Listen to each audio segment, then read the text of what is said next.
Welcome to Pirate Radio Live. You can paint this with purple. Now live from the Pirate Radio studios in the heart of the Pirate Nation, here is your host, Clip Brock. Hello, everyone. Welcome in to a Friday edition of Pirate Radio Live. Clip Brock here with you inside the Pirate Radio studios and coming to you on Pirate Radio 92.7 FM in Greenville, 104.1 in Washington. We are online, pr927fm.com. You can find us on 1250, 930, and watch us on Facebook Live and YouTube Live. You can subscribe to Pirate Radio TV on YouTube and see this program, The Brian Bailey Show, all of our post-game videos, and all the miscellaneous videos we post on Pirate Radio TV right there on YouTube. Got a fun show for you today. Tony Dunn, CountyCatChronicles.com, is in the Pirate Radio studios. The NFL is like the only sport not playing games right now, and it is still dominating the headlines. We've got plenty to talk about from the National Football League and what's going on with the Carolina Panthers. We'll do that in hour one with Tony Dunn. Got Emery Hunt from Football Game Plan coming up at 4 o'clock. Emery is a college football analyst. You see him on CBS Sports HQ talking gambling. He talks NFL draft. We'll talk. I got a million questions regarding the NFL offseason and football-related questions for Emery Hunt. We'll talk to him at 4 o'clock. We will see what's going on in the world of golf in the 4 o'clock hour with Mark Greenheld from the Golf Shop Radio Show. That program coming your way Saturday morning, 8 a.m. here on Pirate Radio. We'll talk to Greeny about what's going on in the golf world. Of course, Tiger Woods in the news. We'll talk about that and more with Greeny in hour two. And Morgan Ahlers joins us to recap and preview some high school football. There were games last night. D.H. Conley in action tonight. You can hear Conley take on Southern Wayne at 6 o'clock right here on Pirate Radio. It is also a free beer Friday, so stick around for your chance to win a Bud Light, case of Bud Light, Bud Light hat, a whole lot of goodies. It's Free Beer Friday. We'll give you more details and give that away in hour three of today's show. You can also win online with an online contest on our social media sites. All right, that was a lot of talking.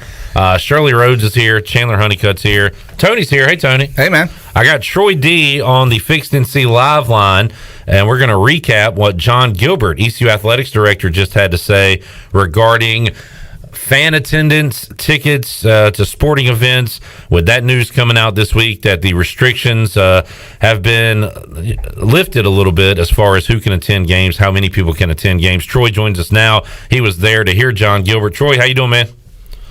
Doing good, Clip. It was refreshing to be at a press conference in person. I've forgotten what that was like. So it wasn't over Zoom. We actually got to attend, and it was a pleasant change. Troy, what was so the news came out earlier this week. More fans were going to be allowed at outdoor, indoor sporting events. What was the big takeaways from today with what John Gilbert had to say regarding that when it comes to East Carolina? I think the big takeaway is baseball. That's the sport right now most fans are probably concerned about or focused on. The other sports, John Gilbert said, they're not going to be charging for the non-revenue sports anyway. So there's really no ticket sales. Still maybe how many people can attend, but there's no issue or situation as far as purchasing tickets with that.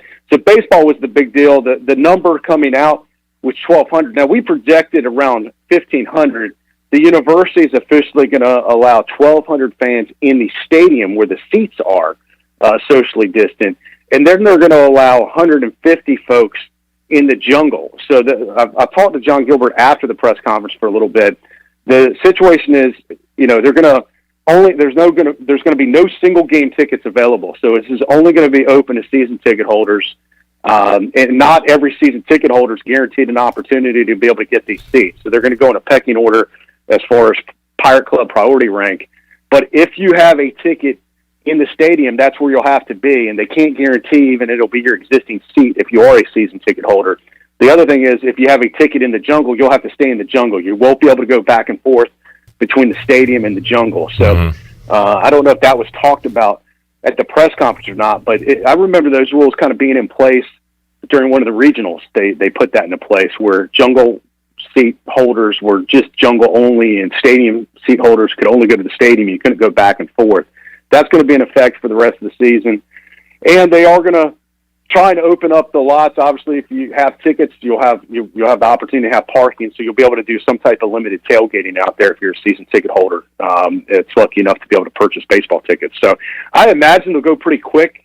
John Gilbert said the phones have been ringing off the hook concerning this. So there is quite a bit of demand for ECU baseball. Of course, as you guys know, Pirates nationally ranked right now, undefeated to start the season at 4-0. So it won't take long for them to sell out these limited tickets for ECU baseball. They're also going to open up the basketball stadium. The news today that they're going to try and get 2 more games in, here in Greenville.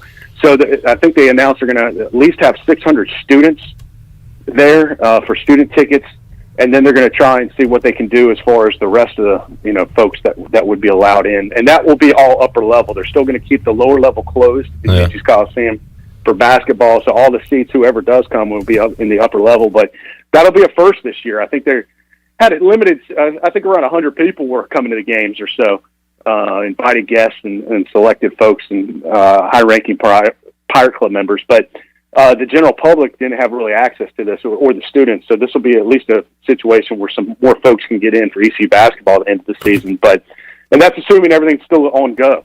It's still, talking to John Gilbert, everything's still kind of day to day, and anything could change at any time. But right. The good news is things are getting better, and I do think they're going to try and, let's say a month from now, if Governor Roy Cooper eases these restrictions even more and opens up stadium capacities more, that the university can quickly pivot and allow more fans to attend. But they're going to stick with those numbers at least starting next week, which is at least as good, considering where we were this week, is a big step in the right direction. Yeah, and as we talked about, that'll impact the spring game and be able to see some football here coming up pretty soon. And speaking of football, I saw a note Igo put out, Troy. We were talking about, I guess it was last week when the schedule was released, whenever it was, the football schedule. They had the ECU scheduled for 2 Thursday night games, but on ECUPirates.com, it said this game will be played on Thursday or Saturday. It was kind of confusing. I guess John Gilbert said today that only one of those games, USF or Temple, would be on Thursday. The other will be a Saturday game. They don't know for sure what's what yet. As we've seen, Troy, in the past year and a half, schedules can change. We've definitely seen that, but just something else from today, I guess, that was put out by John Gilbert. Did clarify it a little bit. Still kind of makes it tough to print out a schedule right. and say, here it is, because it's still going to change, and no one knows exactly how that's going to be adjusted final and when it's all said and done. But, yeah, a little bit of clarification that there won't be as many Thursday night games, I guess, as we initially thought. But, the good news is with the spring game, that looks like there'll be plenty of room for fans. Yeah. So last year there wasn't even a spring game to have. So it looks like the spring game is all systems go. And I really think, too, by the time football season gets here, I think things are going to be close to, considering where they were football season last year, almost back to normal. I mean, if the way things continue to go, between the infection rates going down, between the vaccines injections going up, everything continues to go in the right direction. I think by the fall, this thing is going to be, I don't want to say an afterthought, but I think that we're going to be back to almost being able to have a full capacity outdoor stadium again. So I think they're doing the right things to go ahead and open up season ticket sales. I think they officially go out on sale Monday.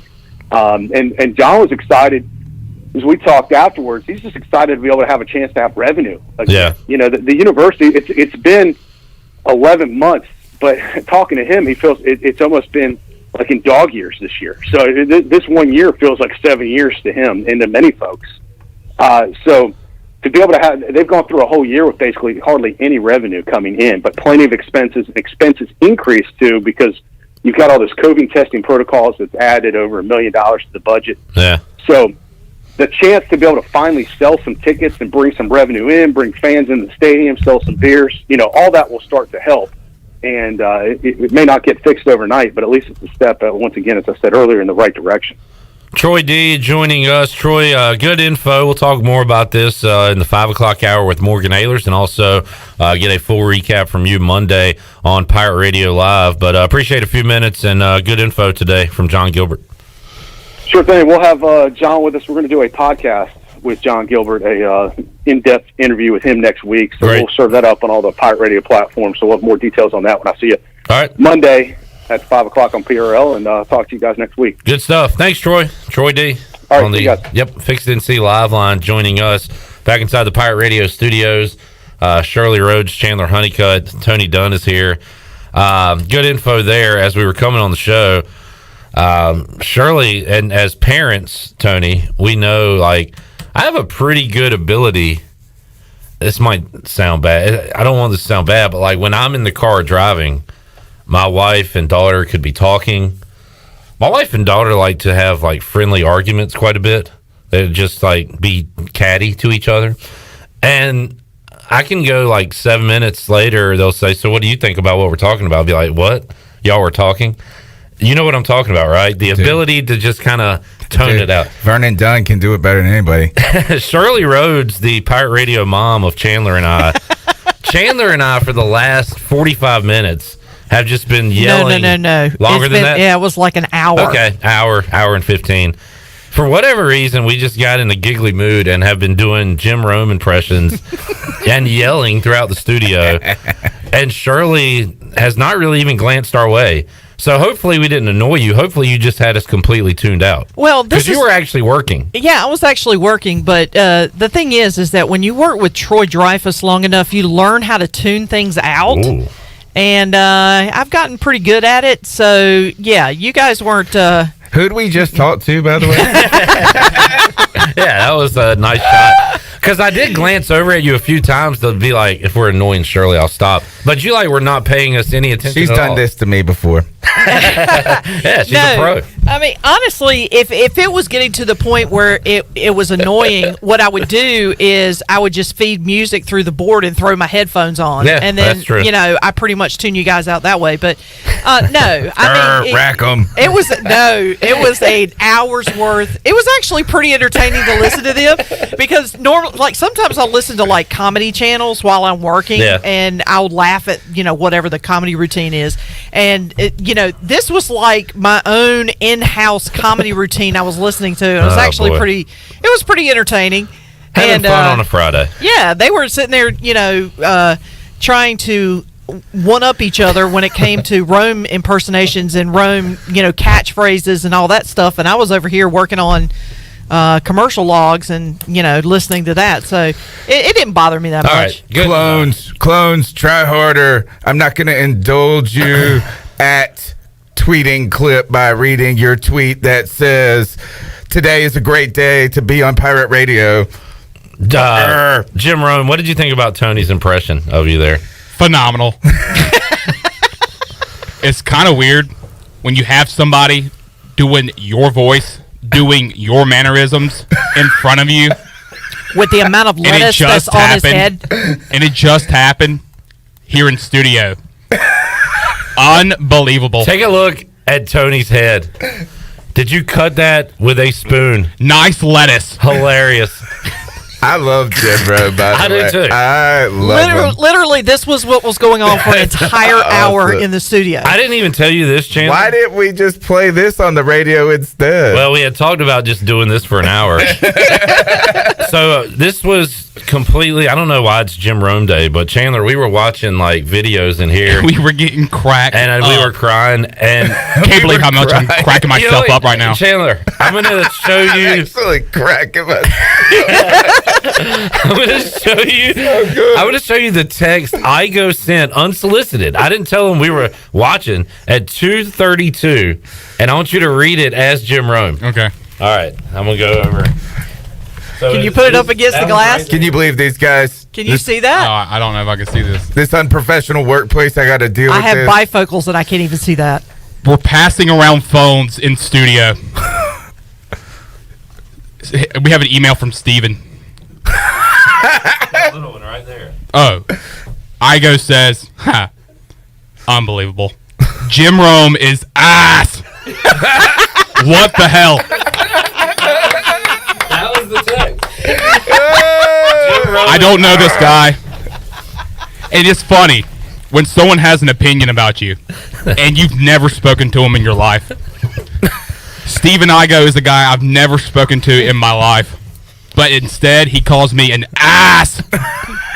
Ridiculous. Absolutely ridiculous. Oh, I don't know why. He's like one of those people that leaves a voicemail after you have a missed call. Why would you leave a voicemail? We already know we missed your call. We don't want to hear your voice. It's not 1997. Text, Steven.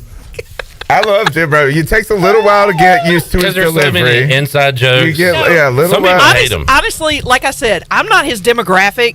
Once in a while a drop will be funny and something will be funny.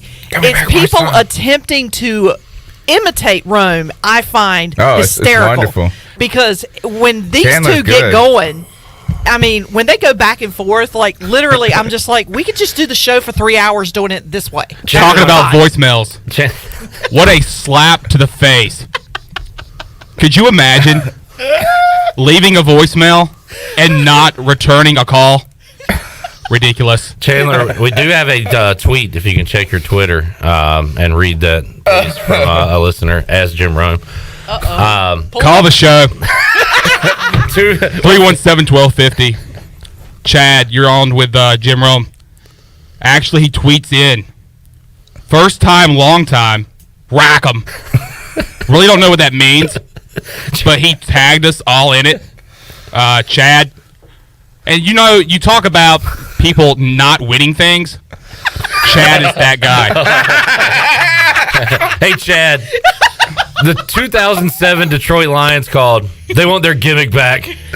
The Bills went to 3 Super Bowls and lost. They went to a 4th one too, Romy. Oh, man. What a slap to the face. All right. Chad, if you're listening, good luck today. It is Free Beer Friday. That it is. Oh, my gosh. We got some giveaways coming up. 2 of the best stories I've ever heard in my life have been on Jim Rome. Like from callers or him? No, one was an interview and one was just a story he read. And one was an interview with Bo Jackson. And I probably told you this before, but Bo Jackson used to play... we used to have dirt clog fights. I don't know why there used to be random hills of dirt when I was a kid everywhere. They were everywhere. But in his neighborhood, they had crabapple fights. Oh, yeah. And it was Bo Jackson versus the neighborhood. And, to make it fair? Yeah. And this one kid one time ran and hid in his house, and Bo Jackson saw him through the screen door and threw a crabapple. And this is Bo Jackson telling the story. Threw a crabapple through the screen door and hit the kid. Me and Clip watched the video. This is probably from a few years ago, maybe 3 or 4 years ago. He was reading emails, and one of his producers has a very enlarged forehead. So he was reading emails, and he was like, Hawk. He was like, Romy, who is the guy beside Hawk? Peyton Manning? And then the producer, we got to move on from this. We really do. But the producer started playing the Top Gun theme. Wow, this is because fun. They were saying it looked like an aircraft carrier. You gotta watch it. I'll send the link. All right, we got to move on. Tony, what is going on in Pantherland? Nothing, man. We cleared some cap space. I kind of tried to figure out where we were when we left off last week. I think the Panthers had at that point cut Stephen Weatherly, maybe Michael Pilardi, or has that been since? No, that was last Friday. We talked about that. But what happened over the weekend and on Monday is when the reports came out that the Panthers are ready to move on from Teddy Bridgewater, right? Oh, yeah. The Albert Breer report comes out and says that he, because of his physical limitations, they're ready to move on from, or at least, I guess, that they don't believe they can go forward with him in long term. But then, who knows? Now the Texans aren't accepting, they're not answering the phone. Rome's calling and leaving messages. Nick. But no, is that the Texans aren't fielding any. So what's really changed is the Carolina Panthers have freed up $33 million in cap space in about the last 2 weeks, moving them to 8th in overall in the NFL in cap space, or at least since last Saturday it was that way. And they restructured Matt Paradis' contract, who was a center. They now are going to be looking, right now you're probably listening for news about Taylor Moton and whether he's going to be extended or the franchise tag will be given. I believe it was that first Tuesday. Day was this week. Yeah, it was Tuesday, the night of the podcast. Has anybody been franchised yet? I don't think. I have not heard that yet. I don't think so either. So, I mean, again, the conversation, the carousel just goes round and round about who's going to be the Panthers quarterback? Can it be Deshaun Watson? And is there an opportunity in the NFL draft to do that? And then that's just complicated by other news that's like Russell Wilson with his ridiculous comments. We also learned. Go ahead, Clip. How sensitive are you as a fan, Tony, that if, like, say, because Russell Wilson, like, say it's Cam Newton's heyday and anywhere between 13 and 17 or whatever, would you say? And he says, or his agent comes out and says, Cam Newton doesn't want to be traded from the Panthers, but he does have 4 teams he would like to play for. Like, I would be pissed. Like, I feel like as a fan of a team, that's not a great look. No, it's a terrible look. Yeah. I mean, I saw a tweet today. This guy said, I don't want to cheat on my wife. Yeah. But if I were, it would be these 4 girls. I mean, Miranda's cool, right? Yeah. But there are 4 other women you're looking at out there. But you're cool with that, Miranda, right? Like, it's a little awkward, I got to say. Yeah, it's you got to wonder if he's doing it on purpose at this point. Or not wonder. I think that's what it is that you didn't come out and demand a trade, but you really did. You're driving a wedge between you and the team. There's another story that came out that Russell Wilson was like ultimately laughed out of the building for his, like, they didn't listen to his suggestions about how to improve the team. So he left in stamped his feet and ran out. I don't know. So there's this quarterback drama that's swirling around the NFL. And the Panthers are caught up in it, and then every now and then Cam will poke his head up and talk in an interview, and that gets people in their feelings. And so that's where we're at. Well, in Seattle, they have right now there is no trade interest, but there is possible suitors for Russell Wilson. But in Houston, Deshaun Watson wants out. He wants a trade, and we also found out. I don't know if we mentioned this in this discussion, but he has made. I think a list of 3 potential landing spots for him. I think the Jets, us, and Miami. Yeah, I don't think it's like even confirmed. I think that's another one of these unconfirmed reports that's just floating around that has gotten so much traction, much like that the Panthers have made an offer for Deshaun Watson of Christian McCaffrey and 3 first-round picks, which was just a bold prediction story that had been twisted. So I don't even know if I can really trust that Watson has come out and said there's only 3 teams I approve, or I approve these 3 teams. That's a strange thing. Why not the San Francisco 49ers if you're Deshaun Watson? That would be a team I think would be interested for him, and probably a team that could be in a win-now moment. Real quick, let me welcome into the program Mike Mullis, who sits upon his ivory tower because he's had Brett Favre and Aaron Rodgers as his team's quarterback for the past 20 years, and it's not fair.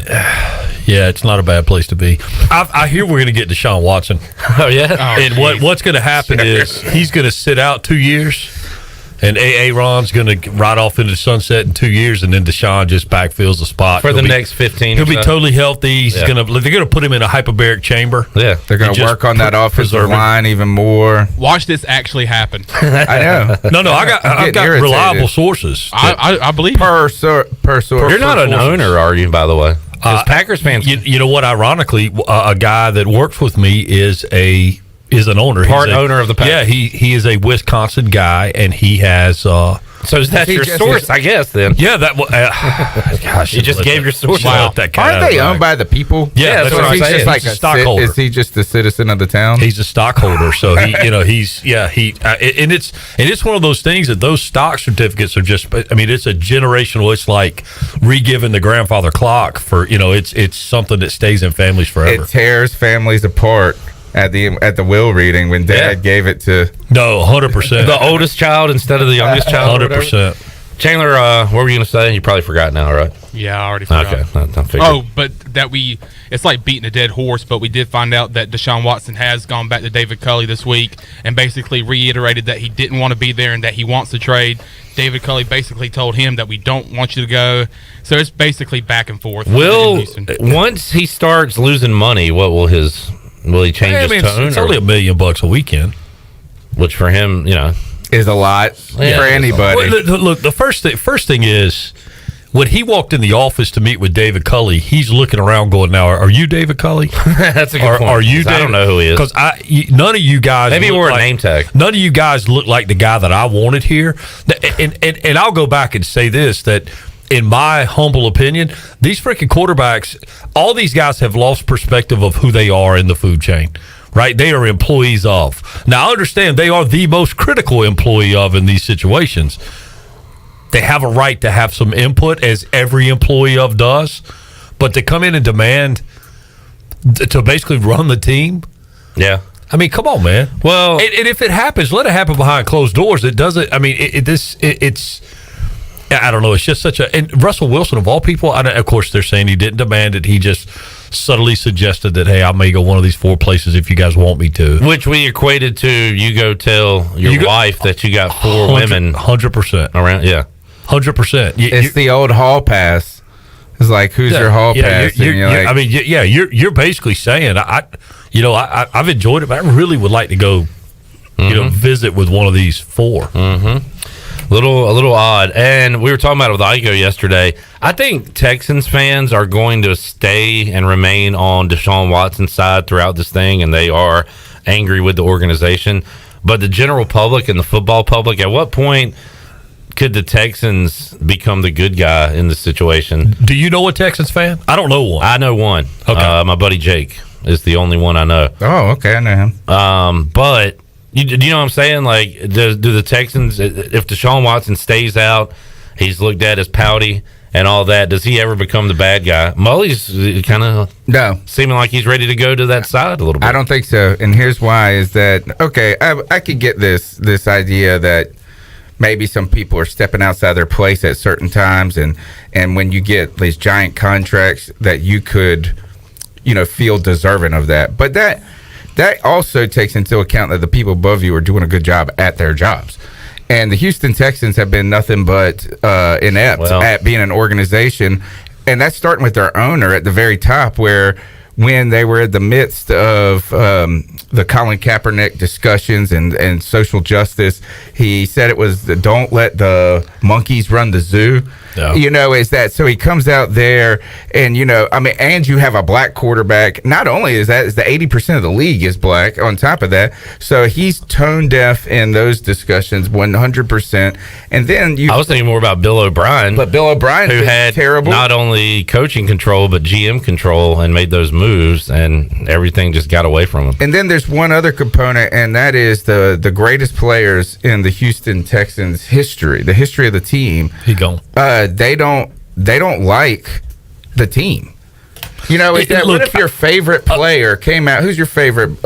Aaron Rodgers. Aaron Rodgers. Yeah. Well, he's kind of a sourpuss. Yeah, he is. He could kind of leave on sour grapes. But the only thing he hasn't done, I don't like my team. That's what Aaron Rodgers has done that without saying I'm leaving. Basically, he didn't like the draft. Well, no, and you saw how quickly they addressed when he goes.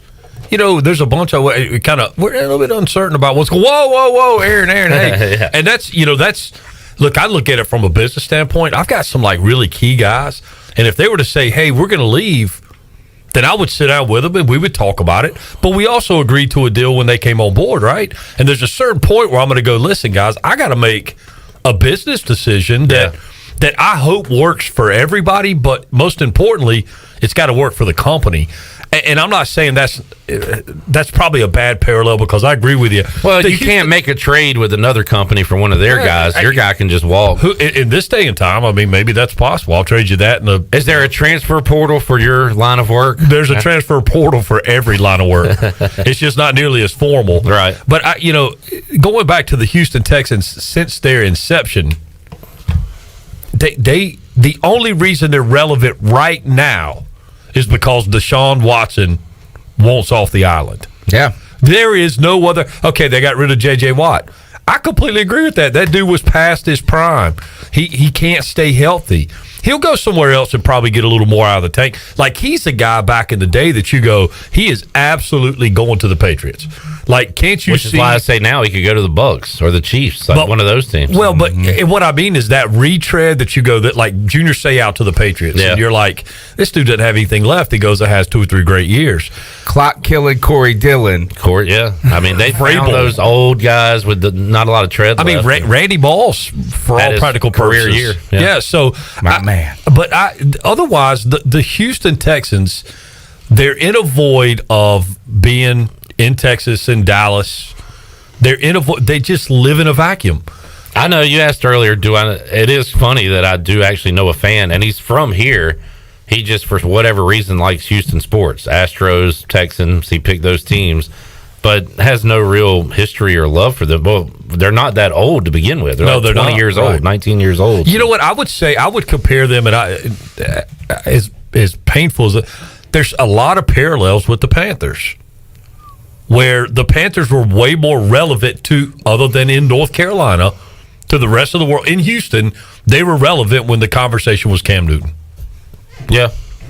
Well, Cam Newton was our first superstar, and he put us on. He did. Right. He put us. He puts us into the conversations on the television. It's kind of like the Hornets right now. He's a personality. Yeah. Nobody talked about the Hornets at all, and now they have a personality. They talk about one guy on the Hornets. When the other guy, Gordon Hayward, is having a crazy awesome season. I'm rooting for Deshaun Watson, and the reason I'm rooting for him is that I kind of like to see the NFL get some of this player drama, the trade drama. We don't really get trades in the NFL, and the NBA gets them, baseball gets them. Well, last year, even the hockey has trades like always mid-season, right when you feel like your team, which the Canes, tough match against the Tampa Bay Lightning last night. Canes could be they could win it all this year. It's going to be great. But they make moves on the deadline. Football is it's the cuts and it's the free agency, and then it's over. Well, maybe we're starting to see a trend that way. I mean, think about last year. We thought it was crazy when Brady went to Tampa and when Rivers went to Indy. And now this year we're having another quarterback carousel makeover again this offseason. Is Drew Brees ever going to come out and say I don't know that he's retired? Yeah. He is still. There is some date in March that is relevant. I've heard. I would say it's like March 14th. Like when the new league year begins or whatever. Yeah, maybe. And it's probably the 17th of March. I think maybe that's what it is. But yeah, that's what I've been wondering too. There has to be something that benefits, either his bottom line or the team. Another service year or he's over there begging to let him run it back, and they're like, or maybe he gets a gold Rolex if he hits March 17th. One more I tell you one thing is he's going to overpay for it. Well, what's the joke there? Oh, he paid he's been suing his jeweler for the last 15 years because he paid $20 million for these jewels. For some Fugazi. Yes, the Fugazi. It turned his wrist green. Bracelet. Did he really? I didn't know about that. Yeah, and then so it's like, and they came back and they were appraised at like $8.6 million. Yeah, he's kind of at the pawn shop. All right, let's take a timeout. We'll come back. Mullis, sticking around this hour. Yeah, hang for a little bit. All right, we got some topics to hit with Mike Mullis. More to go with Tony Dunn, Chandler Honeycutt, Shirley Rhodes when we return after this.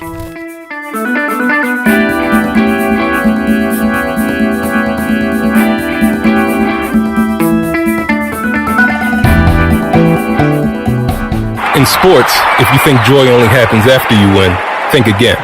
Look at the world's most successful athletes like Serena Williams, Brooks Koepka, and Alex Morgan. They don't spend all their days grinding away. They take time to enjoy themselves, like getting together with friends over a Michelob Ultra, because they know that happiness is the key to winning, and that joy is the whole game, not just the end game. Michelob Ultra. 95 calories, 2.6 grams of carbs. It's only worth it if you enjoy it. Enjoy responsibly. AB Michelob Ultra Light Beer, St. Louis, Missouri. Here with Mike Mullis from Fixed NC. And Mike, you were telling me the other day, people ask you all the time, I didn't know you did that. What does that mean? Anything that involves property damage repair, call us first. If it's your crawl space, you've got interior humidity issues, a water loss, your ice maker line breaks, obviously fire and smoke, everybody knows we do those. But anything that involves interior or exterior property damage, we're your repair experts. Mike, how can everybody get in touch with you? 252-999-0001 or fixednc.com. I can't think of anyone who doesn't love a clean car, but how often do you actually go to the car wash? Does it take too long, or maybe it's just not a very nice place? Tommy's Express changes everything. Our wash is bright, inviting, clean, and fast. I love the flat conveyor belt. So easy to pull onto, much smoother ride, and safer for my car. And when you join Tommy Club, you can wash as often as you like for one low monthly price. I save money and time. We're Tommy's Express. Tommy's Express Wash, now open on the corner of Greenville Boulevard and Red Banks Road in Greenville. We're midway through bath time, and 2 medium, 2-topping Domino's pizzas for $5.99 each have begun their drive to the Smith's front door. That's a GPS-enabled custom delivery alert, folks. The newest improvement to the Domino's tracker, saying Domino's will be there in 2 minutes. They're calling it audible. Bath time's now rinse time. They've got 1 kid dry, 2 kids dry. The pizzas are here. They made it to the door. The kids are clean enough. The new Domino's tracker with GPS worked again. 2-item minimum. Pan pizza will be extra. Ask for this limited time offer. Prices, participation, delivery area, and charges may vary. For years, Callie Ann Phelps has been singing about Phelps Chevrolet. Phelps Chevrolet is the one for you. Low prices, service too. See the big dealer right away. Carolina's finest, Phelps Chevrolet. And you'll agree with what Skylar Phelps has to say. Nobody beats Phelps Chevrolet's prices. Nobody. Name you can depend on. Phelps Chevrolet. Get you one. Find new roads with Chevrolet. Then come find yours at Phelps Chevrolet in Greenville. In studio today with Dr. Shondell Jones from Kinetic Physical Therapy. Dr. Jones, you guys can help people with any aches or pains. Yep, we sure can. As it's getting warmer, we know more people are outside, wanting to be more active, and we know spring sports are in play as well. And so if you've got a knee or ankle injury, whether it's just a strain or a sprain, we've got specialists there to treat the weekend warrior and the athlete. For more information, visit us online at kptonline.com or call us at 364-2806. When you don't have time to go to lunch, let Jimmy John's deliver lunch to you. With Jimmy John's, we can get a freaky fresh sandwich to you freaky fast. Click to order at jimmyjohns.com. Dinner's great. It's one of your top 3 favorite meals. You just don't want to have to make it. Well, with Jimmy John's, you don't have to. Whether you live in a sandwich delivery zone or heading to the store, you can always get a freaky fresh sandwich. Click to order at jimmyjohns.com.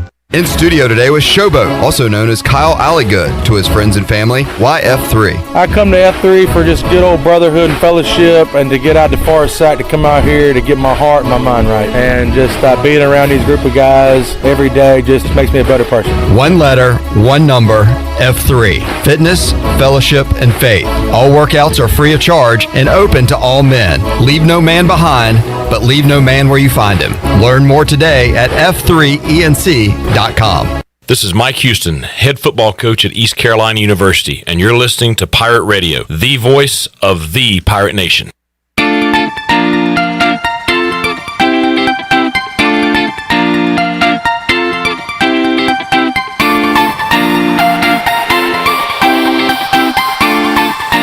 You're listening to Hour 1 of Pirate Radio Live. Now, back to the show.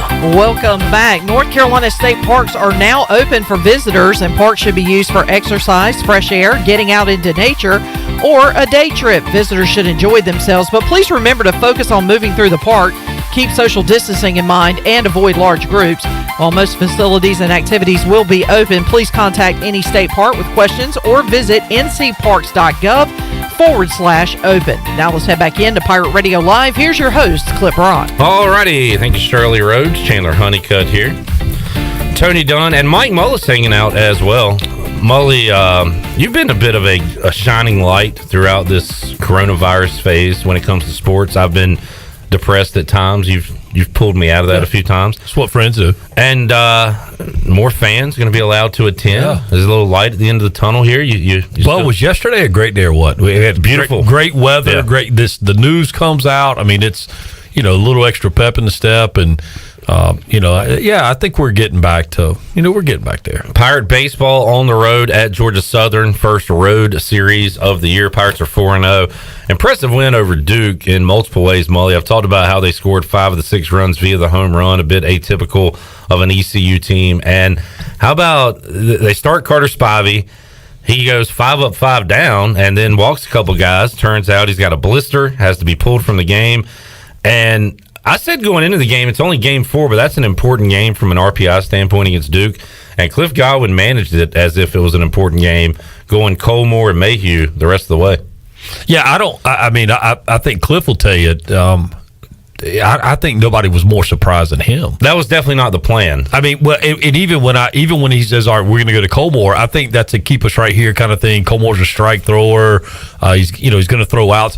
The ballpark was vulnerable to the home run with the way the wind was working. So you get a guy in there that can throw ground balls, and Colmore clearly can do that. I think the biggest surprise is what they got out of Colmore from a length standpoint of his outing, and then they turn it over and same thing. I mean, it had all the makings of Johnny Holstaff, and it turned into two guys having really solid outings and a good offense. Look, I think the home runs again were a surprise. They're going to pitch and play defense, and I mean, I tell you, I've watched pretty much every inning this year, and they roll arms out that are impressive, and there's a lot of youth there. I mean, I say youth. Nobody has true youth anymore. It seems like, but it's going to be a fun team to watch, man. It's going to be. I mean, you're going to see. Never fall asleep on a Cliff Godwin team. There'll be a squeeze or a hit and run or run and hit or whatever at any moment. You just never know. So I think you'll see more of that. This weekend will be a good test. Georgia Southern is perennially a good club, and I think the three starters. Same three guys coming back from last year. And every Friday is going to be interesting in a good game. You're facing their best opponent, their best pitcher, and they hung tough with Tennessee last weekend. Didn't win, but we're in every game. So it'll be a challenging weekend for the Pirates. Tony Dunn, Cubs fan, getting ready for another Major League Baseball season. So again, the NFL dominating the headlines, Tony, but not playing on the field. Everything else is going on. What sports, if any, have you been watching? I've been all on the Hurricanes. Yeah, you've gone into hockey mode. Yeah. I mean, is that it just feels normal for this time to watch hockey. How about high school football? That's pretty normal. Hey, he's a Conley guy like me. They play tonight. Yeah, last night, Rose just shellacked New Bern. I'm not going to say I'm the, who's a name to use? Mel Kiper? Mm-hmm. Who's the best NFL analyst today? Oh, who do you trust? Tony Romo is exactly what. Oh yeah, he's TV analyst. Well, I'm not. I don't know my high school football like an expert would, but I thought New Bern was kind of on the rise. The last time they played, which I guess was 2019. Rose, what was it, 54-6 or something? Yeah, like that? And that was pretty impressive. They got Michael Allen and the Hamilton kid. They've got some studs. I'm not opposed to high school football being right now. I mean, obviously it's got to be right now, but I mean, it's kind of one of those things where you always start playing high school football and it's so freaking hot. Yeah. Cramps. Everybody's coming out. The tough part is you're two sport guys, and that would have been a problem for me in my high school days. Is you especially at smaller schools, you're counting on that quarterback to play shortstop. Well, Mully, in this case, it'd go to basketball to football, and basketball coach will probably let you head over to football, right? I mean, you've talked about. I don't think there's quite the crossover, and there's not the numbers. And I say that we had. I'm just talking about at this particular time. Yeah, I think right now you just are just doing the best you can. When you played with Jeff McInnes, what I'm saying is Jeff McInnes played nothing but basketball. They would have allowed Mike Mullis. Mully, I don't think we need you for this playoff. They would have been happy to let me go. Okay, that's what I was getting to. Probably not a good example. Now football going into baseball, which we're going to see, and the Allen kid's a big time prospect in baseball for him. It'll be interesting to see if they let him cross over and do both. And is it in his best interest to do that? That's a lot. I haven't kept up with high school football, I don't think ever, right? But I've listened to you guys talk about it. Holton Ahlers, made that discussion. Everybody was listening when he was playing for Conley. But Rose, when we were young, was so dominant at football. And then they were right after we were in high school, they were winning championships too. The early to mid 2000s, they had an incredible run, right? And then I feel like they haven't been part of the discussion over the last few years. So it's interesting to hear them bounce. New head coach this year. Is that the South Central effect too, though? Oh yeah, the redistricting changed everything because the argument could be made that Rose baseball, or Conley baseball, was not near what it has been of late about that same time. So, I mean, you draw those lines, it changes some things, and the open enrollment, I'm sure, has something to do with it too, because then you get to choose what school you get to go play at a little bit easier. And I think which Rose got all our good players back in the day. Anyway. Yeah, they always have been to it. They had open enrollment the whole time. That's what us Conley folks say. That's the evil empire. Exactly. That's how I looked at it. But I'm going to tell you, Will Bland, the new head football coach over there, big fan, and doing. I mean, obviously doing a great job one game in, but he is. If anybody in this world has paid his dues and deserves the right, and you can't do anything but wish him every opportunity for success. The former Pirate wide receiver, and we enjoy talking with him here on Pirate Radio. The next Doug Peterson, in my opinion, is without getting fired. Oh, okay. Well, hey, if you just said that like last year, the Super Bowl. Yeah. Oh, yeah. Take that. Take the championship. He was a high school coach, right? I got it right. I think he came up from that route, I believe. All right, Mully, where you want to go? Tiger? I mean, I don't know what to say. He's hurt. Yeah. And he's probably done. And I mean, I don't know what else you say. I know there's a lot of people that want there to be a whole lot more of that story. Listen, folks, he's at Cedars-Sinai. Nobody will know anything now. That place is the vault. They lock it down. That's the speculation is that's why they moved him to Cedars-Sinai, so there would be no more. Is this famous for word getting out on patients or something? Yeah, it is like the book on them. Okay. So the Alcatraz of Hospitals. Yeah, what's the guy's name on ESPN? Does all the Southern stuff, SEC football. Marty Smith. Marty Smith was actually in LA for ESPN covering this, and he was the one that said, "Hey, this is why they did this." And he made his last closing statement was, "And by the way, the only reason we found out about the information that we have is because the hospital he's leaving told us." But Cedars-Sinai was, So I'm heading back to Connecticut. How was Marty's hair? Perfect. Dude, pocket square big. was perfect. Yeah. He's All right. Baseball, Mully. Did you see the story about the Mariners CEO? Oh yeah. Almost when Igo was on that day, knowing that he's a diehard. And again, I guess Griffey's the tie and why he's a diehard Mariners fan. But I literally was like, "Stay hot, Mariners." I mean, really. And again, they're like the Houston Texans. There's no relevance. For the Mariners, other than now we can talk about that, and even that ship has sailed. I mean, it's kind of okay. It's yet another overpaid administrator that stuck his foot in his mouth. And what'd he do? So some of the things he said, the manipulating. He got drunk is what he did. Well, but he talked for 45 minutes as if he was sober. Wow. But I hope he wouldn't say those things sober. The manipulating the contracts with the minor leaguers when they're what's the phrase I'm looking for? They're seeking service time, seeking tenure and service time, and so every team does that. They keep their guy like Chris Bryant. Yeah, that's what I was going to bring up. Who's upset? Acuna, they send them back like right at the moment, right? Save $1 million, and so I'm okay with that part. That he came out and said, "Yeah, we're not going to play these guys right now." No, right. Even though he said we could have had a team full of injuries and we wouldn't have brought these guys up. Like he's okay, I get that. He then goes on to complain about. He talks about how these guys don't speak good English, how he hates paying their translators. And it wasn't these guys; it was the Japanese pitching coach or something. Well, it was Iwakama who was really good for them, right? And it was a current guy who is going to be really good for them. Yeah. But still, you could say that about anybody. I mean, just because they're good players. And to me, that's where he jumped the shark. Yeah, as I said the other day. Sounds like he was auditioning for Brockmire. I mean, right? Do you remember when they had the Japanese pitching coach and the Japanese pitcher? I only saw a few episodes. Yeah, me too. I need to get on it. You got to watch it. It's awesome. I need to get on it. As I said the other day, he's either just an a-hole, or at worst, he's potentially racist.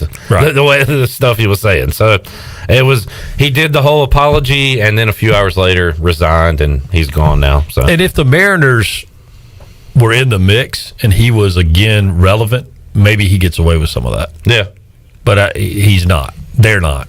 And when your greatest players in the team history was Japanese.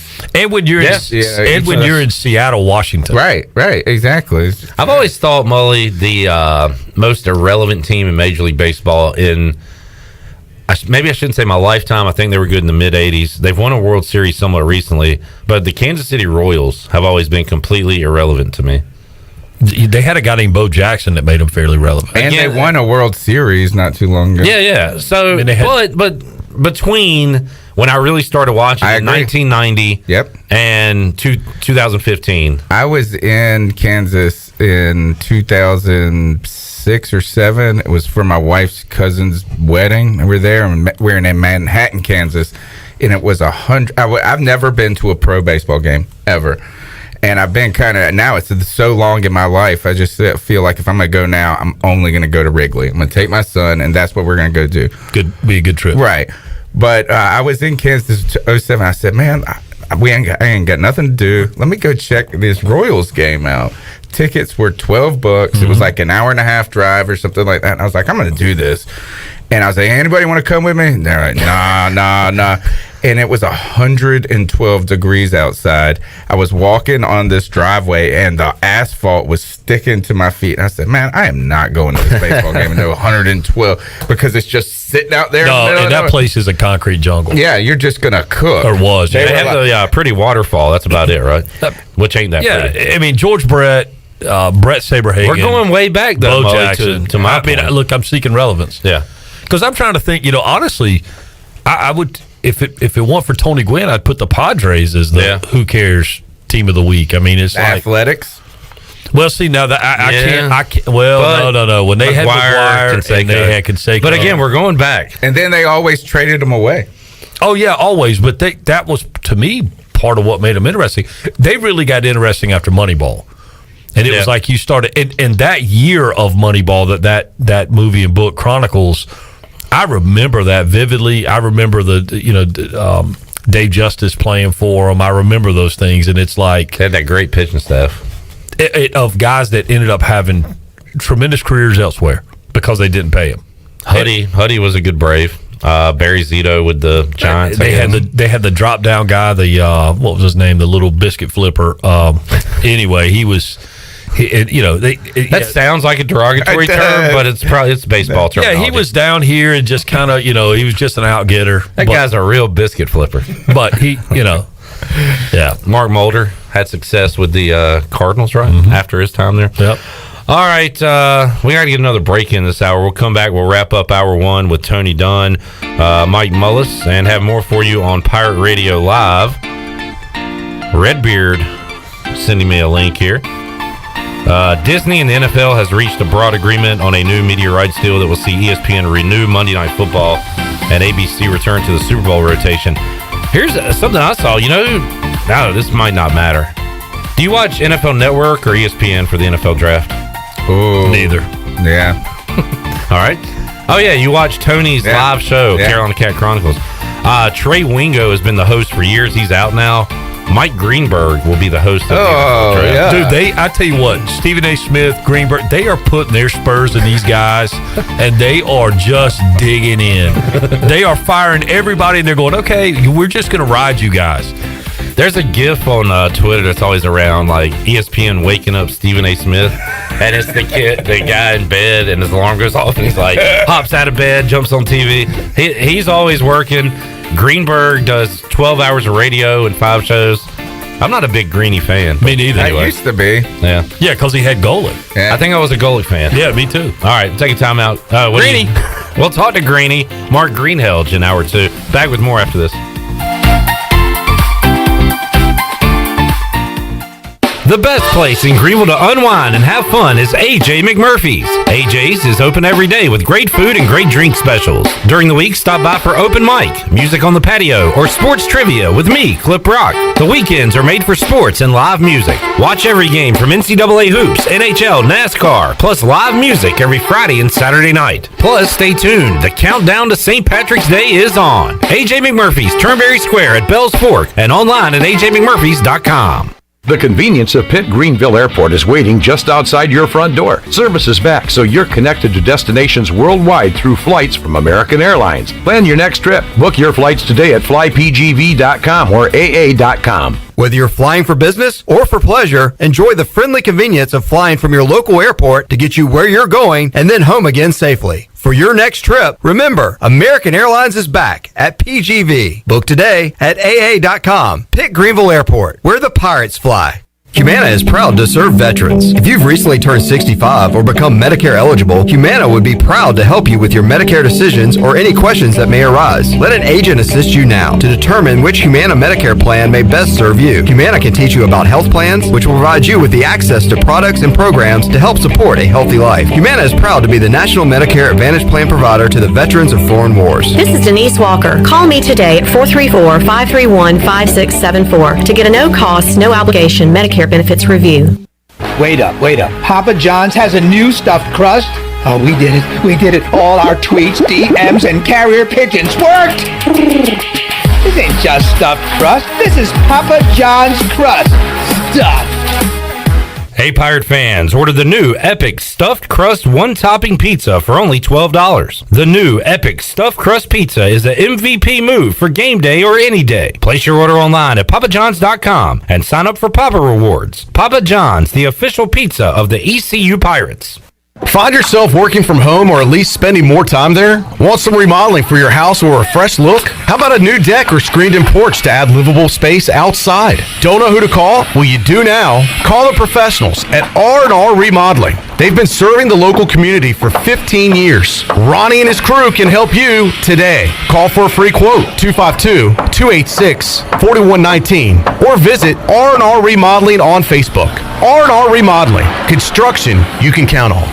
The Rick House is Eastern North Carolina's premier American-styled restaurant and bar. Join us at the Rick House for mouth-watering steaks and the best burgers around. Check out the spicy mahi risotto or the bourbon pecan salmon. Wednesday night is date night. 2 salads, an appetizer, a bottle of wine, 2 entrees, and a dessert for just $55. Thursday is ladies' night with $5 martinis and special apps. The Rick House, American Provisions and Spirits, 710 Red Banks Road beside the bowling alley in Greenville. The Rick House. There's no better time to drive away with a quality pre-owned car, truck, or SUV from Greenville Auto World. Greenville Auto World is your authorized rough country dealer. We specialize in lift and leveling kits along with custom wheel packages. Whether you're looking for ground clearance or enhancing the appearance of your vehicle, trust our team for your off-road experience. Greenville Auto World, 3840 South Charles Boulevard across from Hardee's at Bell's Fork, or online at greenvilleautoworld.net. Did you know time spent outdoors can help improve your children's health and bring balance to their life? The Outdoor Heritage Advisory Council invites you to join the Patch Program. This program is for any child under the age of 16 and includes activities like fishing, hunting, and hiking. These are just one of the many ways you can earn the exclusive patches from the Outdoor Heritage Council. For more information on how to sign up and get your adventure started, visit outdoorheritage.nc.gov. This is former ECU football player Bryce Williams, and you're listening to Pirate Radio, the voice of the Pirate Nation.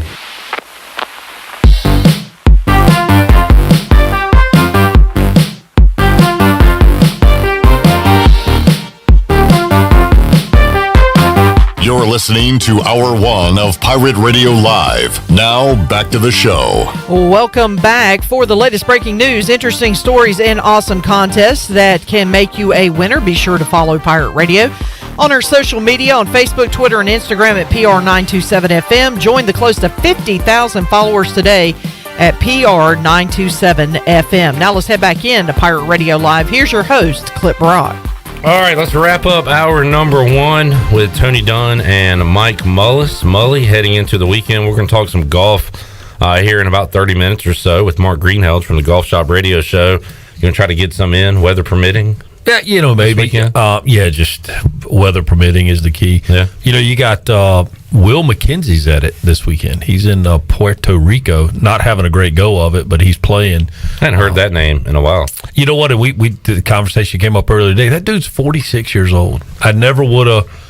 I never would have thought that he was 46 years old, but he is, and he was He's playing in Puerto Rico. A lot going on in golf this weekend, the World Golf Classic, and then the event in Puerto Rico. And the ladies are at Lake Nona, which is a cool place. So, anyway, Spring training games tomorrow on the schedule. There you go. Yeah. Tony, what's going on in your world this weekend? Baking bread that you're not going to eat? Nope. Yeah, I'm off the carbs for a little while. So, yeah. Totally? Not like totally, but no starch, no rice, no bun on the burger type thing. Liquid carbs are acceptable. Yeah, I've been drinking wine instead, trying to limit it. You sound like you're on the Mully plan. I'm trying to get. Yeah, I was blowing up here. I was becoming the biggest guy on the block. Why are you looking at me? I wasn't looking at you. It's the stripes that make you look bigger. These vertical stripes. 3 stripes. I went by and saw your buddy / Familia at Familia last night. Yeah. I wanted the special. And it's pretty good when somebody runs out of a special. Right. Like, that makes it feel authentic to me. Like, we had it was really a special. Like, we don't just do it all the time. So what was it? It was the steak manicotti is what I went for, the special. They were out of that. So I went with the chicken spinach manicotti they put Alfredo on it instead of marinara. Oh, wow. And I'm an Alfredo freak, as people know. They say that all the time when I'm walking down the street. Yeah. It was awesome. So Good. Everything I've ever had there is good. Good. I'm glad to hear that. So then they don't have to move in with me. There you go. You got married my little sister. That's a positive. Like I told him, I said, if you need a dishwasher, bro, if it keeps you out of my house, let me know. I'm in. Tony, good to see you. All right, man. We'll talk to you next week. Mully, thanks for stopping by. Yeah, buddy. We'll talk to you again soon. All right, wrapping up hour 1, we'll head into hour 2 of Pirate Radio Live. We're back with you after these words. Rack him.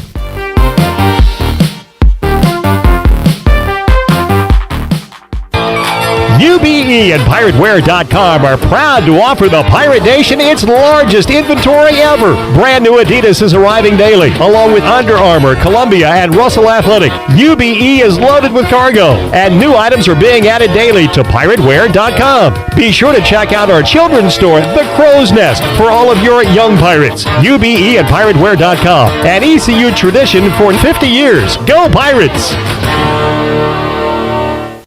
Hi, this is Billy Parker from Parker's Barbecue. I am so excited to announce a brand new menu item now available at all Parker's locations. Come in for our delicious new boneless wings. Our wings are fresh, hand-cut, right there in the store. Never frozen, and our wings are big. Try them tossed in one of our signature sauces, sweet red barbecue sauce or barbecue honey mustard. Get a boneless wing bag for less than $5. That includes 6 boneless wings with hush puppies and corn sticks. Parker's Barbecue, a homemade tradition for over 50 years. I'm Michael Vaughn with East Coast Grading and Utilities. Many of you know my dad, David Vaughn, and his work in putting in subdivisions all over Pirate Nation. But East Coast Grading and Utilities is not just for those type of big jobs. We're here for the homeowners. Whether it's concrete, driveways, hauling rock, or sand, whatever you need, East Coast Grading and Utilities can get the job done. Call us at 252-531-7494 or check us out on Facebook at East Coast Grading and Utilities. This is Dr. Phil Perdue with Orthopedics East and Sports Medicine Center. My colleagues and I recognize how difficult this time is for everyone in our community. We continue to see patients during the week while taking precautions to keep everyone safe. Our extended care clinic is now open on Saturdays and Sundays from 10 a.m. to 2 p.m. so you can avoid the emergency department for your urgent orthopedic care. For more information, please contact us at 757-2663 or visit our website at orthoeast.com. Bms Builders is your premier custom builder in eastern North Carolina. With Blackwood and Mills Creek in Greenville, Dalton's Cove in Farmville, and Belmar and Ayden, these are just a few of the developments featuring Bms Builders homes. They can build the home of your dreams. Just ask Dr. Dennis Ross in Greenville or East Carolina football coach Mike Houston. They built their homes, and they can build yours as well. Bms Builders. Give them a call at 916-1578 for Bms Builders. Over 32 years ago, the Ronald McDonald House of Eastern North Carolina opened its doors as a place to help families stay together and close to the care they need when they have a sick child. With the addition of a second Ronald McDonald House inside the Maynard Children's Hospital, our need to serve is greater than ever as the medical community flourishes. Help us expand our mission of keeping families close as we grow to meet that need. You can show your support by making a donation to the Ronald McDonald House. Visit our website today at rmhenc.org for more information. Thank you for your support. Have you ever seen those exotic aquariums like the guys do in Las Vegas on television? You ever thought about having one of these aquariums in your business? It's more affordable than you think. This is Hal Pruitt with rentafishtank.com. We can make having an aquarium in your business turnkey with no work, cleaning, or hassles for you. Rentafishtank.com creates a relaxing atmosphere and keeps children occupied. Rentafishtank.com already services many dental, pediatric, and doctor offices, plus hospitals and senior living centers. Check us out at rentafishtank.com. Hey, Eastern North Carolina, this is Miles Minges. And this is Landon Minges with Minges Bottling Group. We are proud to announce that Pepsi is once again the official soft drink of the ECU Pirates. That's right, Miles. Our family's purple and gold roots run deep. From founding members of the Pirate Club, alumni, and even a team physician, our support over the last 60 years has never wavered. We are Pirates. We're excited to be back at ECU and are honored to serve our great customers throughout Eastern North Carolina. Not only is this the birthplace of Pepsi-Cola, this is our home. Cheers, Pirate Nation. I like the sound of that. Support local, drink local, stay safe, and drink Pepsi. This is Pirate Radio, WGHB Farmville, W224EI Greenville, WDLX Washington, and W281CH Washington.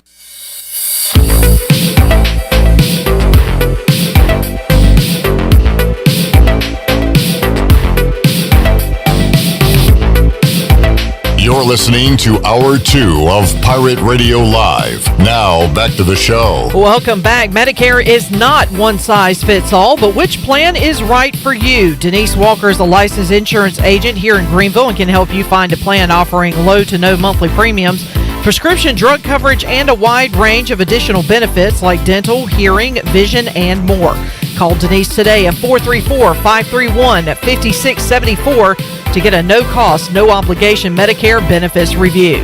Now let's head back in to Pirate Radio Live. Here's your host, Clip Rock. All right, Hour 2 of Pirate Radio Live. You're joining us on a Free Beer Friday. We've got a case of Bud Light to give away, along with some other goodies coming up in our third hour, so stick around for that. Right now, joining us on the Fixed NC Live line, you know him from Football Game Plan. It's always cool to talk to a guy on the show who we watch on TV and see him quite a bit during our show on CBS Sports HQ. He is Emery Hunt at F-Ball Game Plan on Twitter, joining us to talk some football. Emery, welcome back to the show. Thanks for joining us, man. How you doing? Well, I'm doing fine. I appreciate you guys having me on. Yes, sir. Thank you for your time. And Emery, a weird time, a very busy time. And we've talked about it. The NFL, one of the only sports not playing on the field right now, but still dominating the headlines. And Emery, you know quite a bit, being an analyst for FCS games, about the teams that are playing right now in college football. Throw the NFL draft prep in there, and you got to be a busy man right about now, right? Yeah, it's nonstop. We're working on getting our 2021 draft guide out by Monday, so it's been nonstop film watching since the end of the Super Bowl. So just been watching a lot of film, creating a lot of prospects, and I'm finally starting to see the light at the end of the tunnel as we're now on safety. So it should be done by Monday, and those that want to get one can get one at footballgameplan.com/2021 draft guide. All right, there you go. I'll be checking that out for sure, seeing what my Washington football team will be doing in this year's draft, and who the guys are to go after. And let's start with the NFL, Emery. I've got a million questions for you. I'll just throw some quick hitters out there to you. I'll start with my team. Who is the Washington football team starting quarterback in September? Is he on the roster right now? Is it Heineke, or are they bringing in somebody else? I think they're going to bring in someone else. I just think that when you look at free agency that hadn't happened yet, there are going to be some options out there. You have the draft, but I do feel as though you'll see a combination of both. You'll see Heineke in the mix, but you'll also see a veteran come in from free agency, and you may arguably see them draft one, probably not early, but maybe in the second round or so, to go in there, compete, someone they can say that's their guy, that they selected and develop and groom to be the eventual starter. So I think it'll be a combination of of all three options on the table for Washington. Got a lot of Panthers fans tuned in. Emory, they were in the mix for Matthew Stafford, missed out on him. Could be in the mix for Deshaun Watson. What do the Panthers do with their quarterback situation this offseason? Well, hopefully they get better defensively. If they had any defense, they stop people and they win a lot of those games. Or if they had better situational football play calling.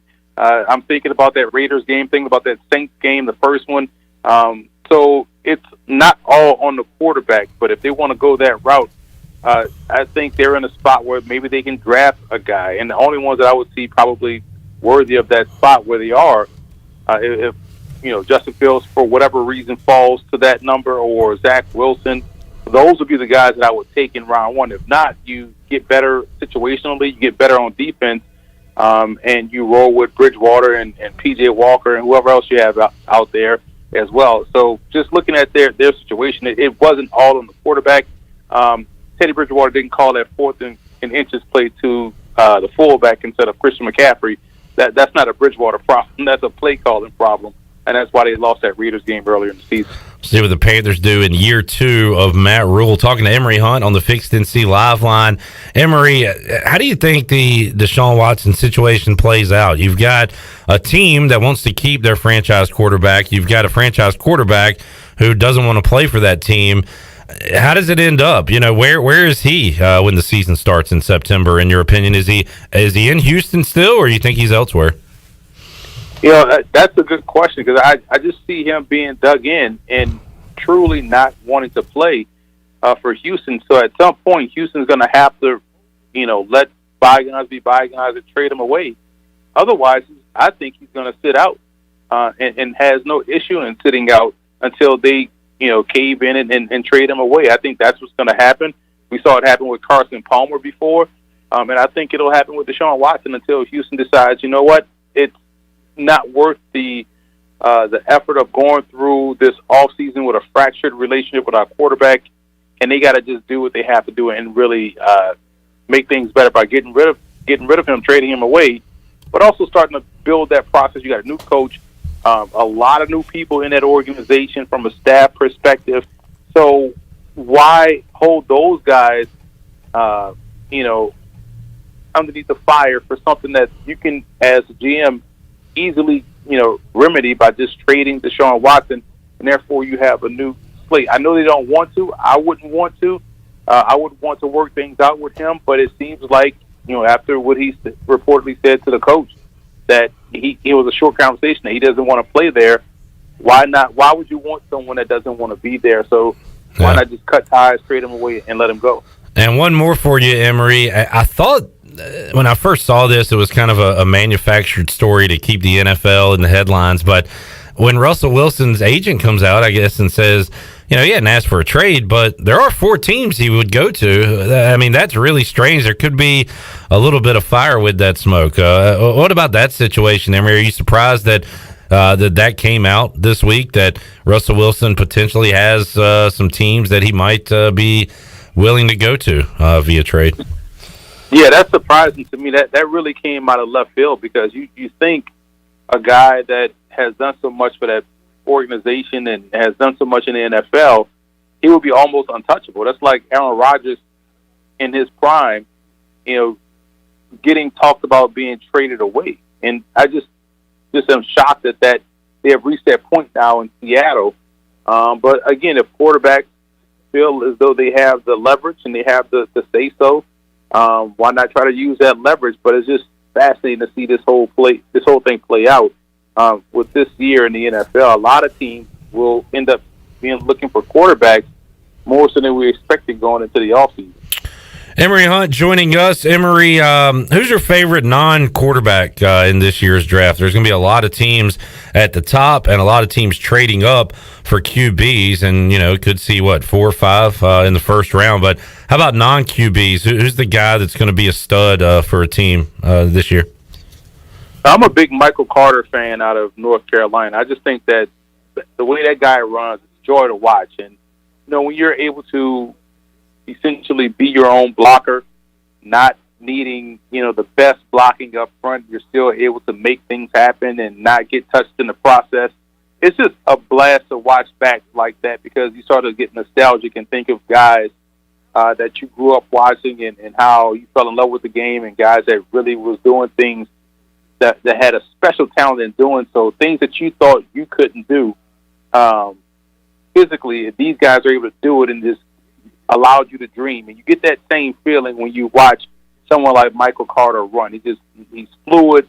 He has the elusiveness. He's making guys miss, and he's been consistent in that aspect his entire career. And, it's just funny when as I'm breaking down film and I'm watching, guys that are on defense, and I always click on the North Carolina game to, see how they did against North Carolina because of the offense that they have.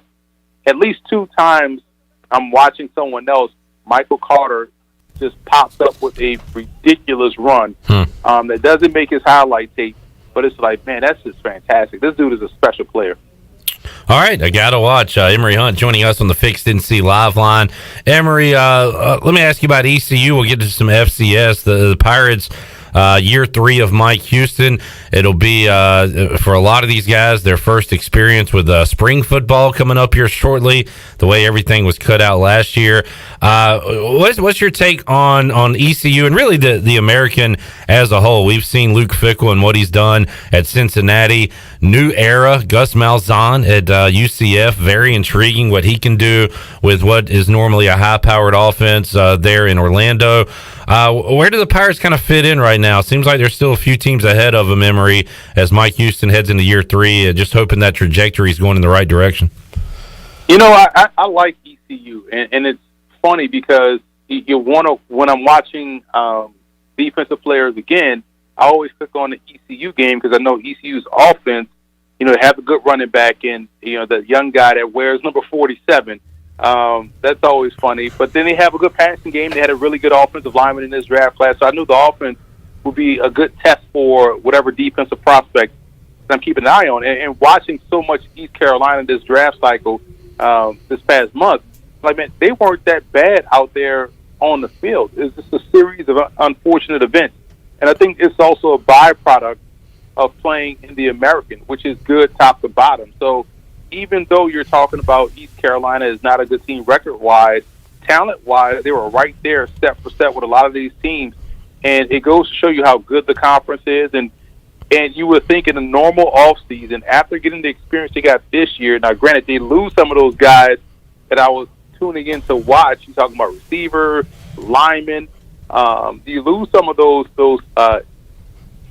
prospects, but you still have a lot of youth there, guys that got a lot of good experience, and I think you'll see them start to trend upwards in this third season under Houston because he's a really good coach. We saw him do great things at James Madison, and I don't think this program is that far off. We've seen them have success before, and it just goes to show you the amount of talent that's in the state that they're able to keep home, but also how good that conference has been. Again, ECU, the record may not have been what they wanted it to be, but talent-wise, they were right there in a lot of these ball games.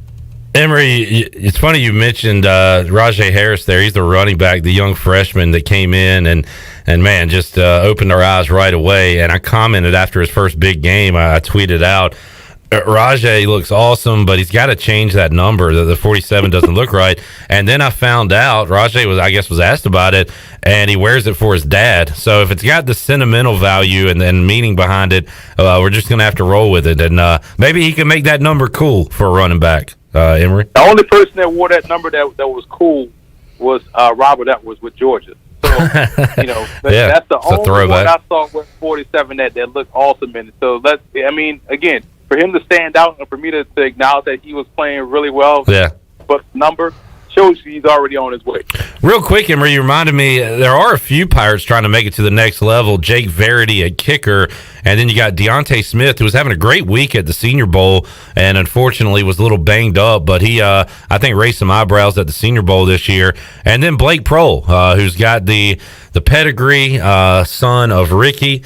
And those guys trying to make it to the next level. As you're kind of going over prospects, you think Deontay Smith gets drafted at tackle? You think there's a chance Prohl gets drafted, or do you look at those as free agent guys?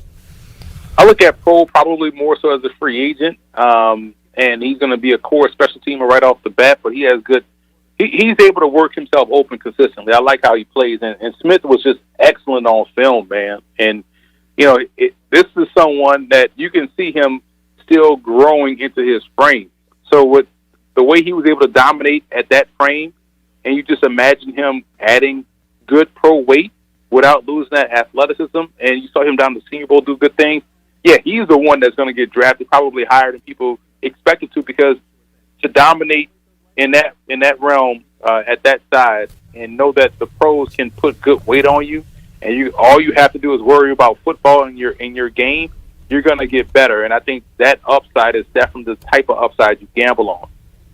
Definitely rooting for those guys. They're all good players and great guys. Deontay was a lot of fun to talk to when he was here. Same with Blake and Jake.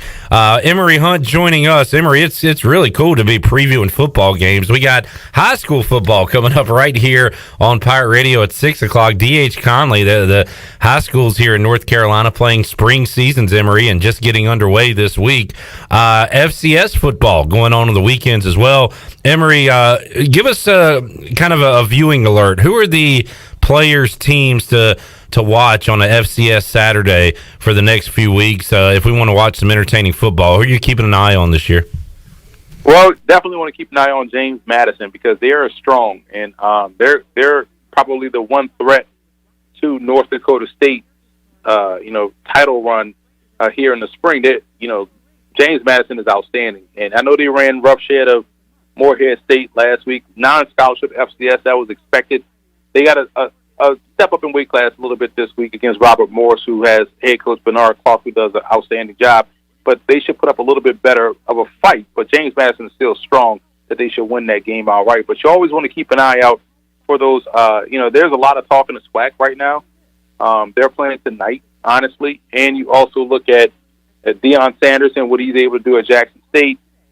And I have been impressed with Nichols as well in the Southland. In the Southland, quietly, McNeese had to come back and beat Tarleton, who just beat New Mexico State last week in their first game versus an FBS opponent. This is their first year in the FCS. So the Southland with Nichols, with Coach Tim Rebo down there doing great things. They put up 87 on Lincoln last week.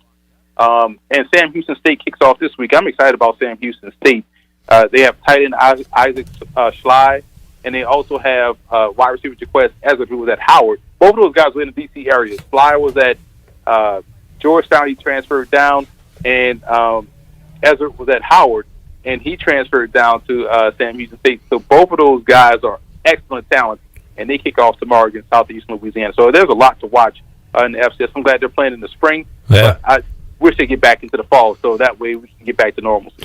Emery Hunt joining us at F-Ball Game Plan on Twitter. You can see him on CBS Sports HQ. You can check out his picks on Sportsline, and he's got Emery planning to drop the draft guide, footballgameplan.com, you said on Monday. Is that right? Yes, sir. / 2021 draft guide. Over 600 prospects graded. Last year we were at 638. This year maybe a little bit under 600 because there's no small colleges that played in the fall, like there is in a normal year, so we don't have that many prospects. But still, you're getting over 550 individually graded prospect scout reports. You won't find that anywhere else. Emery, always enjoy talking football with you, man. Appreciate you joining us here. A busy time for you. We will check out all your work and talk to you again down the road, man. Appreciate you. Thanks for having me on. Yes, sir. There's Emery Hunt at F-Ball Game Plan joining us, talking all levels of football here on Pirate Radio Live on a Friday. We'll talk more high school football coming up in hour 3 of today's show with Morgan Ahlers. We will recap and preview some high school football coming up in our 3rd hour. When we return, talk about what's going on in the world of golf with Mark Greenheld. He's one of the hosts on the Golf Shop Radio Show, which you can hear every Saturday, 8 to 10 a.m. on Pirate Radio. Stick around for that. Stick around for our Free Beer Friday. We're giving out a case of Bud Light coming up in hour 3 of today's show. It's all ahead on Pirate Radio Live. We're back with you after this.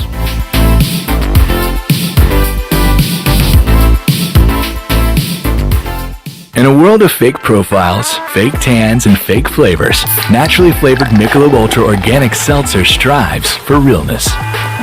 It's USDA certified organic, with no sugar or carbs, and only 80 calories. So the only thing touching your taste buds is organic, refreshing, and delicious. Michelob Ultra Organic Seltzer.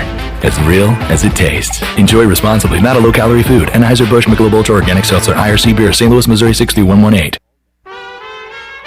Hey Pirate Nation, this is Sam Jones, and we're open and here to serve you with some of the best whole hog barbecue, chicken, turkey, ribs, and homemade sides every day for lunch and dinner. There are 3 easy ways to enjoy Sam Jones barbecue.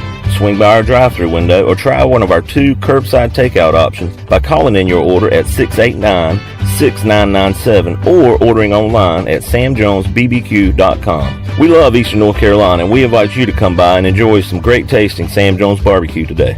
Hey Pirate Nation, this is Tom Brown from Brown & Wood Cadillac. We've been serving the Pirate Nation in Eastern North Carolina for 83 years. We have 4 brands, 3 generations, 2 showrooms, and 1 goal to make sure you leave a happy customer. This month at Brown & Wood, get a Cadillac XT6. Takes $6,000 off and 1.9% for 72 months. As always, Brown & Wood is the home of the lifetime powertrain warranty for all make and models. We're located on Greenville Boulevard next to the Convention Center, or shop us online at brownandwoodauto.com. Hey Eastern North Carolina, this is Miles Minges. And this is Landon Minges with Minges Bottling Group. We are proud to announce that Pepsi is once again the official soft drink of the ECU Pirates. That's right, Miles. Our family's purple and gold roots run deep. From founding members of the Pirate Club, alumni, and even a team physician, our support over the last 60 years has never wavered. We are Pirates. We're excited to be back at ECU and are honored to serve our great customers throughout Eastern North Carolina. Not only is this the birthplace of Pepsi-Cola, this is our home. Cheers, Pirate Nation. I like the sound of that. Support local, drink local, stay safe, and drink Pepsi. Chico's Mexican Restaurant is where the fiesta never ends. Grab your amigos and head to Chico's every Wednesday for shrimp tacos for only $9.99. Plus Wednesdays means all Mexican imports for only $2.50. Thursdays, enjoy your favorite beef, chicken, or vegetable fajitas for only $9.99. For Mexican food and fun, it's got to be Chico's in downtown Greenville, and now available through DoorDash, featuring a half-gallon of the famous margarita mix to go for only $9.99. Chico's, where the fiesta never ends. University PC Care has been the Pirate Nation's go-to IT expert since 2006. Unfortunately, many organizations today simply react to IT issues after the damage is done. This is known as the break-fix cycle in the tech service industry. University PC Care's Business Services Division has a better way, a proactive solution called BizCare. What's at your office? Call William at University PC Care today to schedule your free BizCare consultation or learn more at universitypccare.com. Looking for your next career opportunity? How about some extra cash to help pay for school? Your locally owned and operated Dixon Foods McDonald's is hiring, and they would love to have you as part of the McFamily. They offer flexible hours, competitive pay, and financial support to pursue your education through McDonald's Archways to Opportunity program. Come join the family at McDonald's. Don't let this financial opportunity pass you by. Please visit DixonFoods.com to apply. Let us help you get back to business. This is Donald Stocks and Justin Judge of PIP of Eastern North Carolina. We're ready to assist your business with branded PPE. Would you like face masks with your logo? We can do that. Plus custom social distancing signage. Now is the time to ramp up your marketing efforts. Whether it's cutting edge, contactless, touchless marketing or traditional direct mail, we can do it all. We are PIP of Eastern North Carolina. This is Touchdown Tony Collins, and you're listening to Pirate Radio, the voice of the Pirate Nation.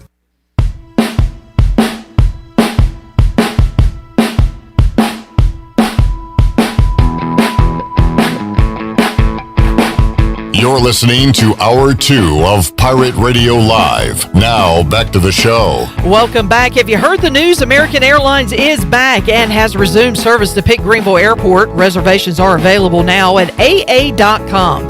Whether you're flying for business or for pleasure, enjoy the friendly convenience of flying from your local airport to get you where you're going and then back home again safely. For your next trip, remember American Airlines is back at PGV, and you can book today at AA.com. Pitt Greenville Airport, where the pirates fly. Now, let's head back in to Pirate Radio Live. Here's your host, Clip Brock. Back with you on Pirate Radio Live on a Friday. We got Morgan Ahlers joining us in Hour 3. We will talk local area high school football, which is going on right now. D.H. Conley taking on Southern Wayne tonight at 6 o'clock. You can hear it right here on Pirate Radio. We will get into that. We will talk some golf right now with Mark Greenheld from the Golf Shop Radio Show. You can hear it every Saturday, 8 to 10 a.m. on Pirate Radio. Greeny, welcome back to the program. How you doing? I'm doing great. How you guys doing? Hey, doing all right. Had a few good golf weather days this week, Mark. In fact, I broke out the shorts yesterday. I had to quickly bundle back up today, but I don't know, maybe a couple of golf outings for some folks around the area with some nice weather finally this week. Yeah, well, I was in Orlando last week, and I think one of the days down there it was like 88 degrees. So it was beautiful down there, 70s, low 80s, high 80s. So I had fun. Did some of the parks down there with my 4-year-old. So we had a blast. But, yeah, we had a couple nice days here. And then, as we head into a Friday afternoon, all the rain starts hitting around here in the Charlotte area. Yep, and appears to be on the way here as well. Mark, the big story this week in the golf world is obviously Tiger Woods and his car wreck earlier this week, and I kind of don't know what to say. I mean, it's a human story, and you could go the golf perspective right now, but you hate to speculate on what his future looks like as far as an athlete goes. But as somebody, so inside the golf world, Mark, what was your reaction and your thoughts on that story from earlier this week? Well, when I first saw it, I mean, you got the indication that, obviously he was alive, but there was some serious injuries there. So once we kind of determined that, it was more leg injuries than anything else, and heard today that he actually got moved to a different facility. So that's a good sign as well. That means there's been some progress made and kind of, no real threat to any part of his body at this point, just more of a time to recover type scenario. And like you said, I mean, from the human side of it, you're obviously glad that he's alive. You kind of harken back to the Kobe Bryant situation, obviously a different vehicle, but similar situation of something sitting in the rocks in the desert amongst the shrubbery. So that was obviously kind of what went through my mind. And then from the golf perspective of it, I mean, right leg, several fractures in the right leg, a rod going in, some pins and screws in the foot. I mean, we've heard of people being in accidents before, and, you probably never come back to 100%. But from that standpoint, the right leg was probably better than the left leg from a golfing perspective for Tiger. But for me, it's the back. I mean, obviously he's had a bunch of back surgeries, was currently recovering from a back surgery. So you wonder if car flipping over and all the trauma that goes through with that, how is the back doing? And that to me is more concerning from ever playing golf again competitively than the leg injuries. Talking to Mark Greenhalgh on the Fixed NC Live line, and hoping to hear more positive news regarding that moving forward with Tiger Woods and his health. Tiger, arguably the best ever. And then I saw a name pop up this week, Mark, that I have not seen in years. In fact, I was doing some reading. I guess it's been 12 years since Annika Sorenstam was on the LPGA Tour and playing golf. And she was dominant years and years ago. And I guess the news story is she's back playing in an event. And I don't know, Mark, what about this story with Annika Sorenstam returning to the golf course? Yeah, I think this is kind of a precursor for her to maybe play in a few of the senior events, like the Senior Women's Open, U.S. Open. So I think this is kind of the precursor to that, kind of down in her backyard in Lake Nona, since she does live down there. So it seemed like an obvious choice for her to kind of roll out and see what she's got and see if she can kind of maybe make a push towards the summer to be able to be a little bit more competitive in those events. So I think it's a good thing. I mean, she made the cut, so that's a good start. Had her kids rolling around with her, so that must have been fun as well. So a lot of good positives out of that. I'm still a little disappointed in the LPGA Tour for taking a month off after their first event, even though it was a limited field event with a bunch of celebrities.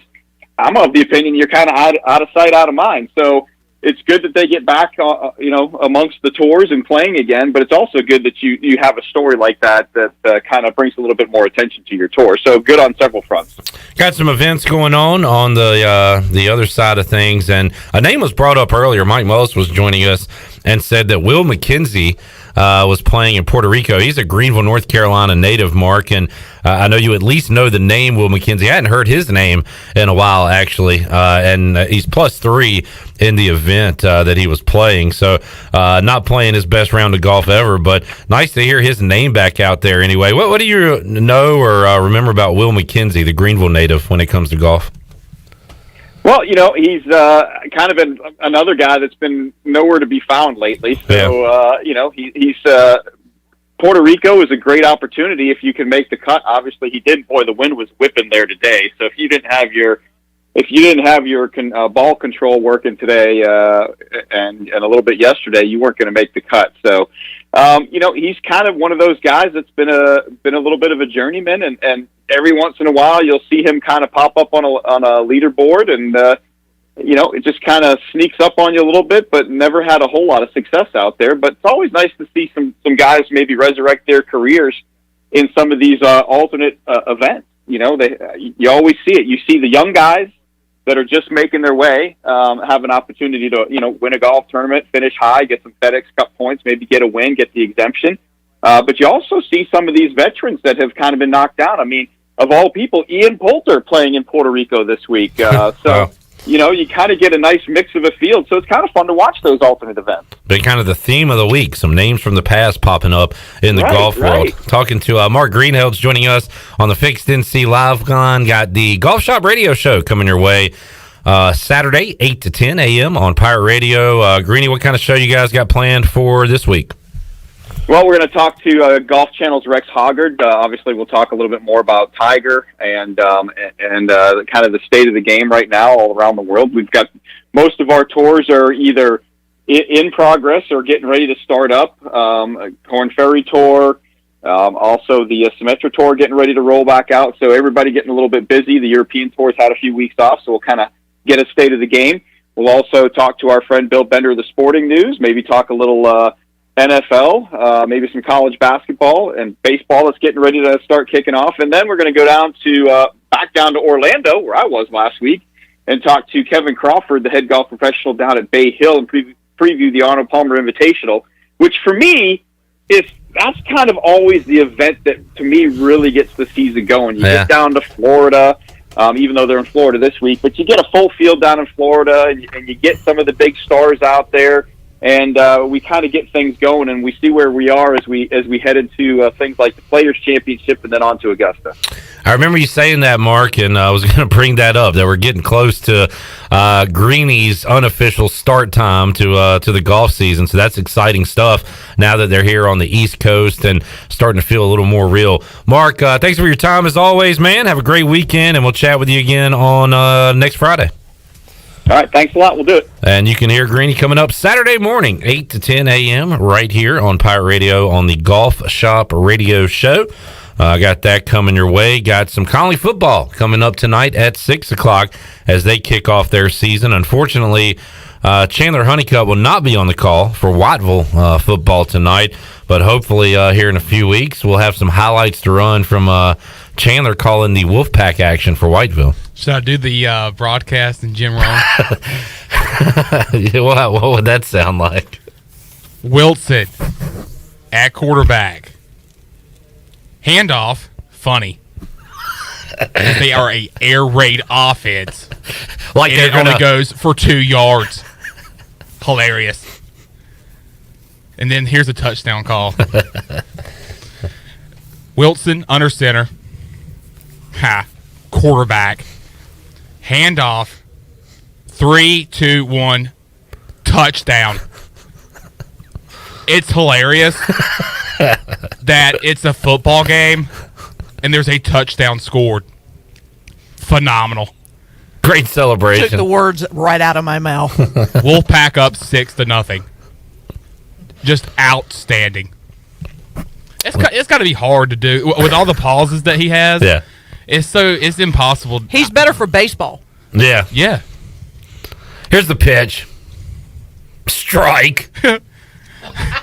Wow. Hilarious. He called it a ball. Can you see? To be an umpire, you have to have eyes. And obviously, this guy just does not have eyes. Ball 2. Let's take some emails. Dear Jim, are you watching this game? Yeah, so is the umpire. Sign, Ray Charles. Hilarious.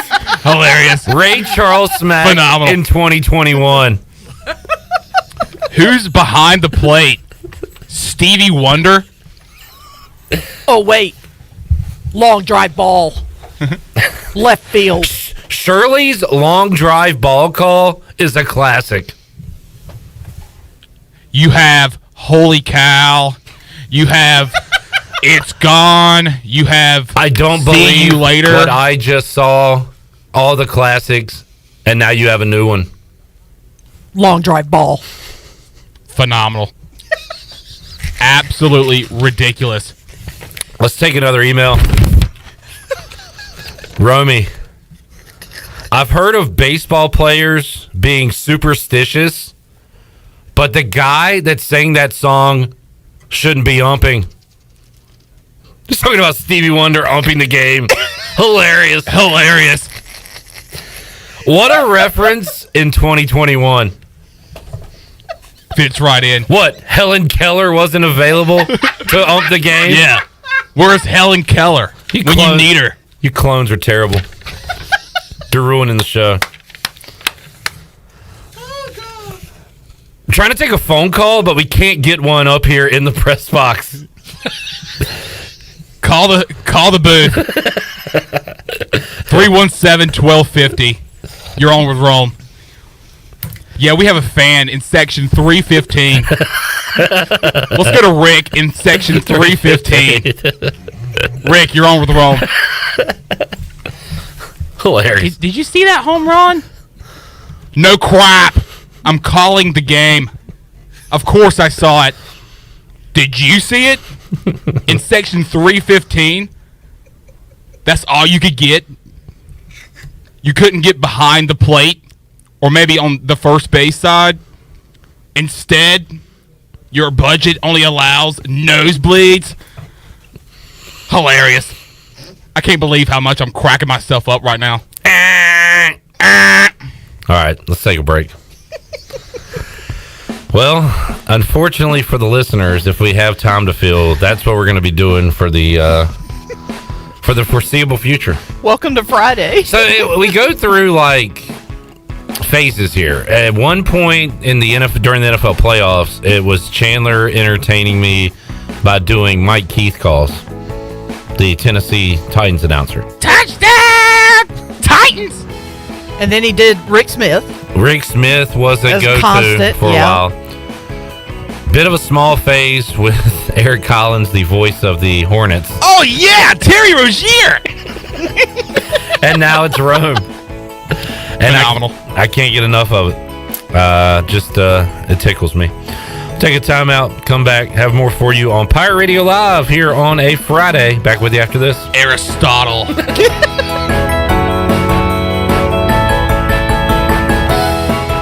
Over 32 years ago, the Ronald McDonald House of Eastern North Carolina opened its doors as a place to help families stay together and close to the care they need when they have a sick child. With the addition of a second Ronald McDonald House inside the Maynard Children's Hospital, our need to serve is greater than ever as the medical community flourishes. Help us expand our mission of keeping families close as we grow to meet that need. You can show your support by making a donation to the Ronald McDonald House. Visit our website today at rmhenc.org for more information. Thank you for your support.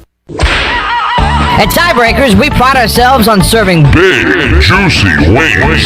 I'm talking big and juicy.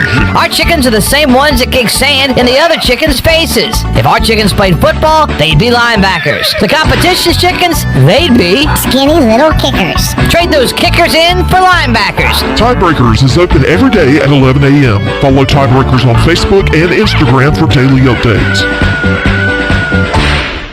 Your future is yours to create. And with the leadership development of Army ROTC, you're capable of taking command of it. Even in the midst of a pandemic, enrolling in Army ROTC prepares you to thrive as a full-time college student. Our specialized elective courses will equip you with the skills necessary to succeed in life, all while earning money for education. A strong future takes a strong force. Find out how to lead at goarmy.com/ECU. To learn more, contact Dale Anderson at 252-622-5346 or andersondal@ecu.edu.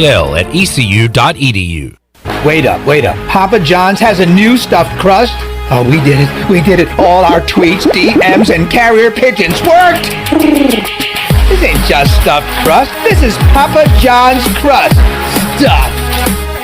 Hey, Pirate fans, order the new Epic Stuffed Crust One-Topping Pizza for only $12. The new Epic Stuffed Crust Pizza is the MVP move for game day or any day. Place your order online at papajohns.com and sign up for Papa Rewards. Papa John's, the official pizza of the ECU Pirates.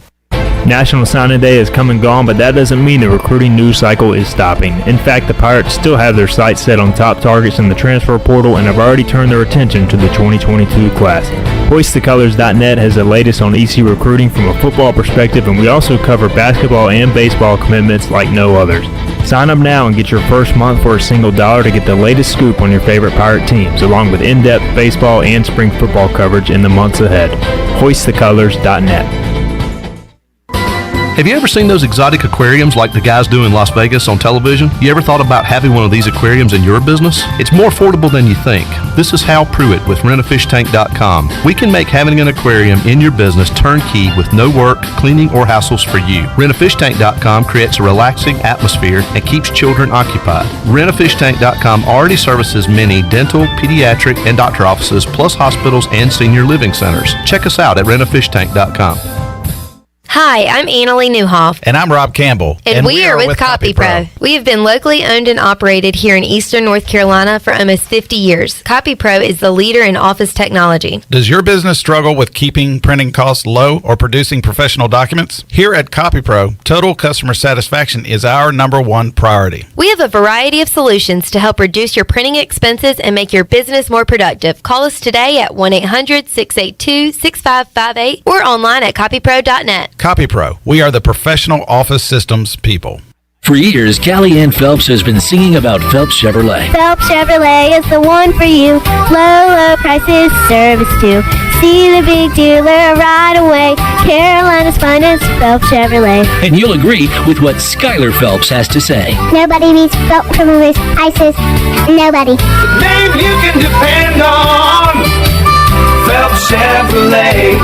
Get one. Find new roads with Chevrolet. Then come find yours at Phelps Chevrolet in Greenville. This is Brian Packard, ECU former baseballer. You're listening to Pirate Radio, the voice of Pirate Nation.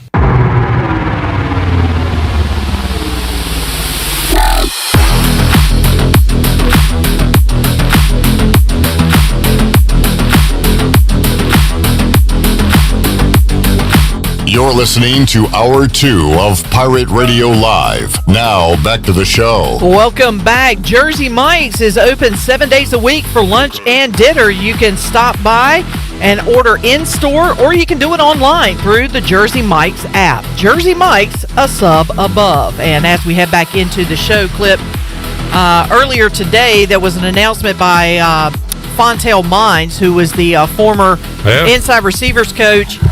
He decided to exit Mike Houston's staff and was officially announced as joining Old Dominion staff. That took place earlier today.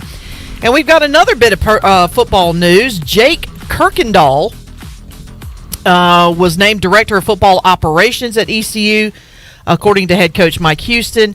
Kirkendall has spent the last 4 seasons providing logistical and collaborative leadership in the Southeastern Conference.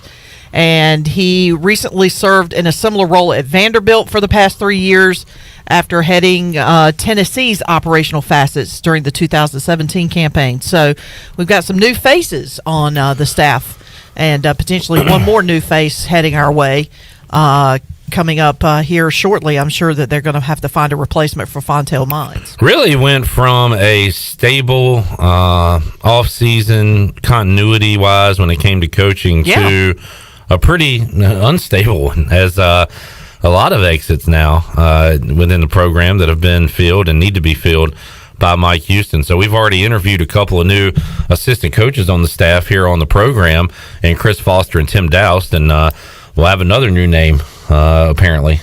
Yeah, and I think in this particular situation, I mean, usually when you view coaches leaving the program, 9 times out of 10 is because they didn't necessarily do their job correctly, or that, you know, for whatever reason, they just need a fresh start. I think in this particular situation, it's the coaches are doing their jobs well enough to where other, you know, institutions want these coaches to come and work for them. Well, especially in the Darrell Sims category, yeah, absolutely. With Louisville. And I think that's more what we're seeing with some of the exiting of Mike Houston's staff, is they're just good enough that other schools are like, hey, why don't you come work for us? And you know, some opportunities are too good to turn down, and I think that's the case in this situation. Where's the did you mention LSU for some reason? Or it was Tennessee. I mean, yes. Okay, I was Tennessee. I was wondering why Redbeard was asking about or said, I hope the new guy doesn't bring the McDonald's bags to ECU. That was a Tennessee reference. And if that's the case, I work here. Yeah. Just swing it on by, drop it off. I saw nothing. I know nothing. Also, another tweet from Redbeard. Let's go to the emails. He says, what's your opinion of Jim Everett, Rome? Jim Everett. More like Chris Everett. That is what a lot of people know Jim Rome from in the 90s. I think it was his ESPN2 show on ESPN2. And he was doing an interview with Jim Everett, and for whatever reason, he kept calling him Chris. Chris Everett was the tennis player, the women's tennis player. And Jim Everett said, if you call me that one more time, I'm coming across this table. And Jim Rome, in the classic punk California D-bag that he is, said, all right, Chris. And sure enough, Jim Everett flipped the table, went after him on the air, and made for a great moment. So there you go. All right, as we head into the weekend, we've got AAC action going on as we speak. Cincinnati and Tulane are tied at 35. In college hoops, coming up at 6 o'clock tonight. All eyes will be up in New York on St. Bonaventure as they take on George Washington. That's at 6 o'clock. My Bonnie's 12-3 on the year. Looking at top 25 action tonight, only one game going on involving top 25 teams, and that is Sister Jean, Loyola Chicago. Oh, yes. 21st in the nation. They'll be taking on the Salukis of Southern Illinois tonight, 9 o'clock on CBS Sports Network. The Fighting Jeremy Chins. He went there? Yes. All right. Coming up Saturday, number 3 Michigan in action at Indiana. Texas is at Texas Tech. That's a top 25 matchup. Let's see. Any other games catch the eye? Florida State will be at North Carolina. North Carolina coming off their loss to Marquette. Carolina's finally playing the ACC team again. Should they have played that game? I don't know. I wonder what Roy Williams would say if he was asked that by Josh Graham. Let's find out. What would you say to Carolina fans who are questioning whether or not it made sense to schedule this game considering the result? Well, if I'd known we were going to lose, God Almighty, I wouldn't schedule the thing. Come on, we can't operate in damn hindsight. God Almighty. If you'd told me we were going to lose, hell yeah, we wouldn't have played the game. If you'd told me we were going to beat the Lakers, I'd have scheduled them. Carolina fans, they're not that dumb. If they are, I got no answers for them. God Almighty. Roy Williams dropping a God Almighty bomb. What a response to an absolute ridiculous question. Quate Smyer. Really? Quate Smyer. Absolutely ridiculous.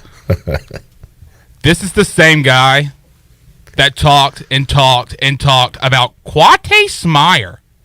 Quate Smyer. Give me a break. Give me back my son. And I believe you deserve, when you ask a question like that, to get a response from a legendary coach in Roy Williams. Basically saying, you're an idiot. I'm a dork. He's a dork. Really? Absolutely ridiculous. As you do that, can you imagine what it would be like to do that for 3 hours? Yes, it's almost I like know. he's talking to himself. And like, he goes on and like rants. Like, could you imagine going to class, no pen, no paper, no laptop, nothing? It's not going to work. Could you imagine Joe DiMaggio going up to the plate against Satchel Paige with no bat? Not a chance. And just on and on and on. It's like nothing. It's like, what are you talking about? But we talked about that earlier in the week. You have to know the inside jokes because the inside jokes date back so far. Yeah. So, but yeah, gotta love Romy. Oh boy. Also, a quick note, just sports-wise. I mean, of course, we got ECU baseball. They're playing at Georgia Southern, starting at 6:30 tonight. That they are. And but ECU softball, they were scheduled to actually start their series with Ohio starting today, but they moved it to a doubleheader tomorrow. So they'll play at 1 and at 3 tomorrow, and then they'll close out the series on Sunday. Okay. Just so you know. Shirley, thank you for the ECU sports news, but we have to get back to our dumb program because John has tweeted in. Let's go to John. John Moody says, I need one more Rick Smith story to really cap this week off right. Joining me inside the jungle, Coach Rick Smith. Coach, welcome. Rick, you're on with Rome. Give me a subject, and I don't know. That caught me off guard. John wants a Rick Smith story. What story? Rick, tell us about that time you and the recruit at Tulane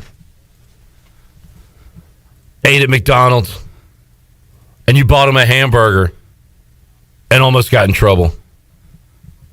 Well, I went and saw this boy. I ain't gonna mention his name, but he was a 4-star recruit. 4 stars. Awesome. And he was out of Baton Rouge, Louisiana, and LSU was on him big. Shout out Batty Town. And I said, son, I'm going to take you. I ain't going to take you anywhere nice. I'm going to take you somewhere even better. And I took him to McDonald's. Mickey D's.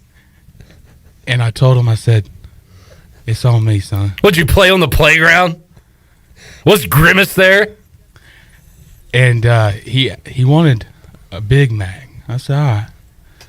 And he ended up getting 4 Big Macs. And the tip, I had to tip the waitress because she was like all in a tizzy. Tipping a McDonald's waitress. Hilarious. Just call him the Hamburglar. We've got the Hamburglar ordering 4 Big Macs on a recruiting trip. And the bill ended up being $56. $56 at McDonald's. And here's the even better part. It's even better. He went to LSU. Oh, fake Rick Smith stories with fake Jim Rome. I can't believe I'm cracking myself up. Redbeard says Josh Hawkins is always the topic when Rick Smith comes on. It is. That tends to be true, actually. Went a different route with that one. All right, Chandler, well done. As we are doing we're doing 4 levels of improv here. Fake Rick Smith and Jim Rome. I'm afraid that if I keep doing Jim Rome, I'm going to sound like Jim Rome. Because they say if you keep a ugly or silly face for long enough, my grandma used to always say, you're going to get stuck. Your face is going to get stuck. And I'm just going to be like, Mom, I'm back from Greenville. Can we have pizza? Rack me. Rack me. You own an Italian restaurant and you cook cheeseburgers? Hilarious. Chandler, your buddy's on the phone. Let's go to the phones. Call the show. I got Jeremy. Jeremy in Salemburg. Jeremy, you're on with Rome. Mom and Dad's looking at me like, what the hell is wrong with They him? have to check you into a mental institution. Yeah. Because you won't stop. I'm Jim Rome. And I like talking like Jim Rome. Hilarious. Hi, Jim Rome.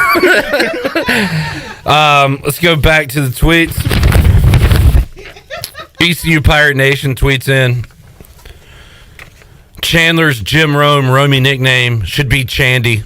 Ha! Hilarious. Atticus chiming in. Atticus says, the Chandy Man. Clipper! Rack him. The Chandy Man can. Great tweet. And will. Great tweet. You're right, Chandler. I do not want to get stuck doing this because it's got to be super annoying to listen to. Yeah, I have to agree. But much like Jim Rome, I'm cracking myself up. Oh, boy. All right. Arugula. Morgan Ahlers is going to come in here and kick all of our asses. Ass! If we don't... if we don't stop. Morgan Ahlers is on the other side. We'll talk ECU. We'll talk high school football. I'm like sweating from laughing. I'm having hot flashes. I can't imagine how you were earlier when we were watching him talk about the guy's forehead. I was crying. Oh, my gosh. I was really crying. Is that Peyton Manning? All right. Let's take a time out. We'll come back. Hour 3 of Pirate Radio Live, Free Beer Friday. We've got a great giveaway for you on the other side. We'll do that. And talk to Morgan Ahlers when we return after this.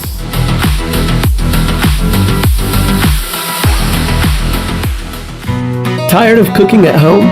Change it up without getting up. Just order Jersey Mike's through our app for no-contact delivery or no-contact at-the-door pickup. Jersey Mike's. Be a sub above. You don't need a big meeting. You don't need a birthday. You don't need any excuse at all. You just need to love subs. Times 12. Order the Jersey Mike's catering box today. Jersey Mike's. Be a sub above.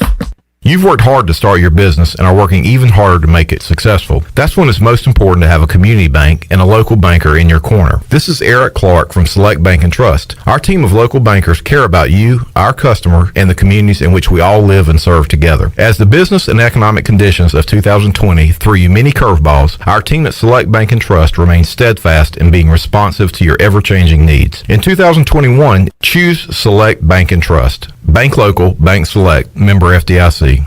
Hey Pirate fans, it's time to get your yard done right with the new John Deere mower from Quality Equipment. Our premium lawn care lineup is what every homeowner needs this spring. A John Deere will change the way you mow with easy-to-use attachments, effortless steering, and intuitive controls. Right now, save up to $700 on X300, X500, and X700 series mowers. Learn more at QualityEquip.com and get quality done right. Offer ends 3/1/21. Some restrictions apply. See dealer for details. Introducing new Domino's Carside Delivery. Now when you carry out, you don't even need to leave your car. So you don't have to interrupt your favorite song. It's time to drive down to the rock show. Or interrupt your kid's favorite song. We'll be friends just for one. You can interrupt this, actually. Try Domino's Carside Delivery when you carry out 3 topping pizzas for $7.99 each, and we'll carry out your order to your car contact-free. Carry out only. You must ask for this limited time offer. Prices, participation, and charges may vary. Excludes XL and specialty pizzas. Crust availability varies by size. Message and data rates may apply when using Domino's Carside Delivery. Are you trying to reduce clutter? Want to save a tree? Greenville Utilities can help. E-bill is a simple solution. Imagine getting an email letting you know your bill is ready. And with a few clicks on your computer or smartphone, you can review and pay your bill. It's just that easy. Signing up is simple. All you need to do is to log on to your account at guc.com and update your contact information and e-bill setting. You can even continue to receive a paper bill if you'd like. E-bill from Greenville Utilities. Just one of the ways GUC is here for you.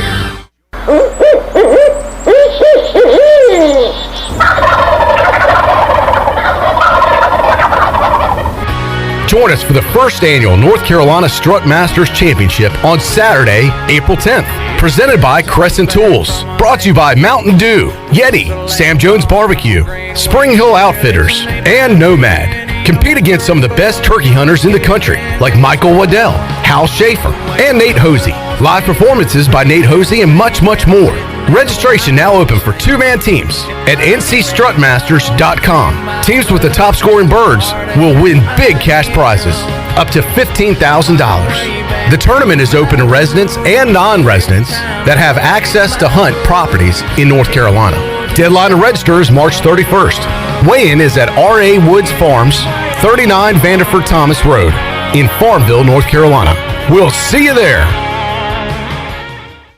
Hey, Troy, have you heard about The Place? No, Jason, what place? It's The Place. It's Washington's newest restaurant on the waterfront. The Place is located in downtown Washington in the Harbor District with waterfront seating in the back. We're open for bistro-style lunches Tuesday through Saturday from 11 to 2 and elevated comfort-style dinners Thursday through Saturday 5 to 9. Plus Sundays, we have the best Southern brunch in town. Man, that's awesome, Jason. The Place sounds like the place to be. It is. We look forward to seeing you there. The Place in Washington, North Carolina. This is Pirate Radio, WGHB Farmville, 1250 and 92.7 FM Greenville, WDLX Washington, 930 and 104.1 FM Washington.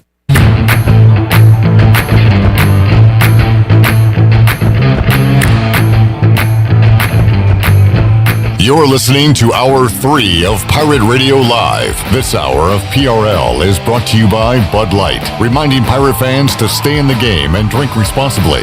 Bud Light, the official beer of the ECU Pirates, and proudly distributed by Carolina Eagle Distributing since 1989. Now, back to the show. Welcome back. If you've got some damage from wood rot, you can consider it fixed. How about damage from smoke or fire? Fixed. Damage caused by water?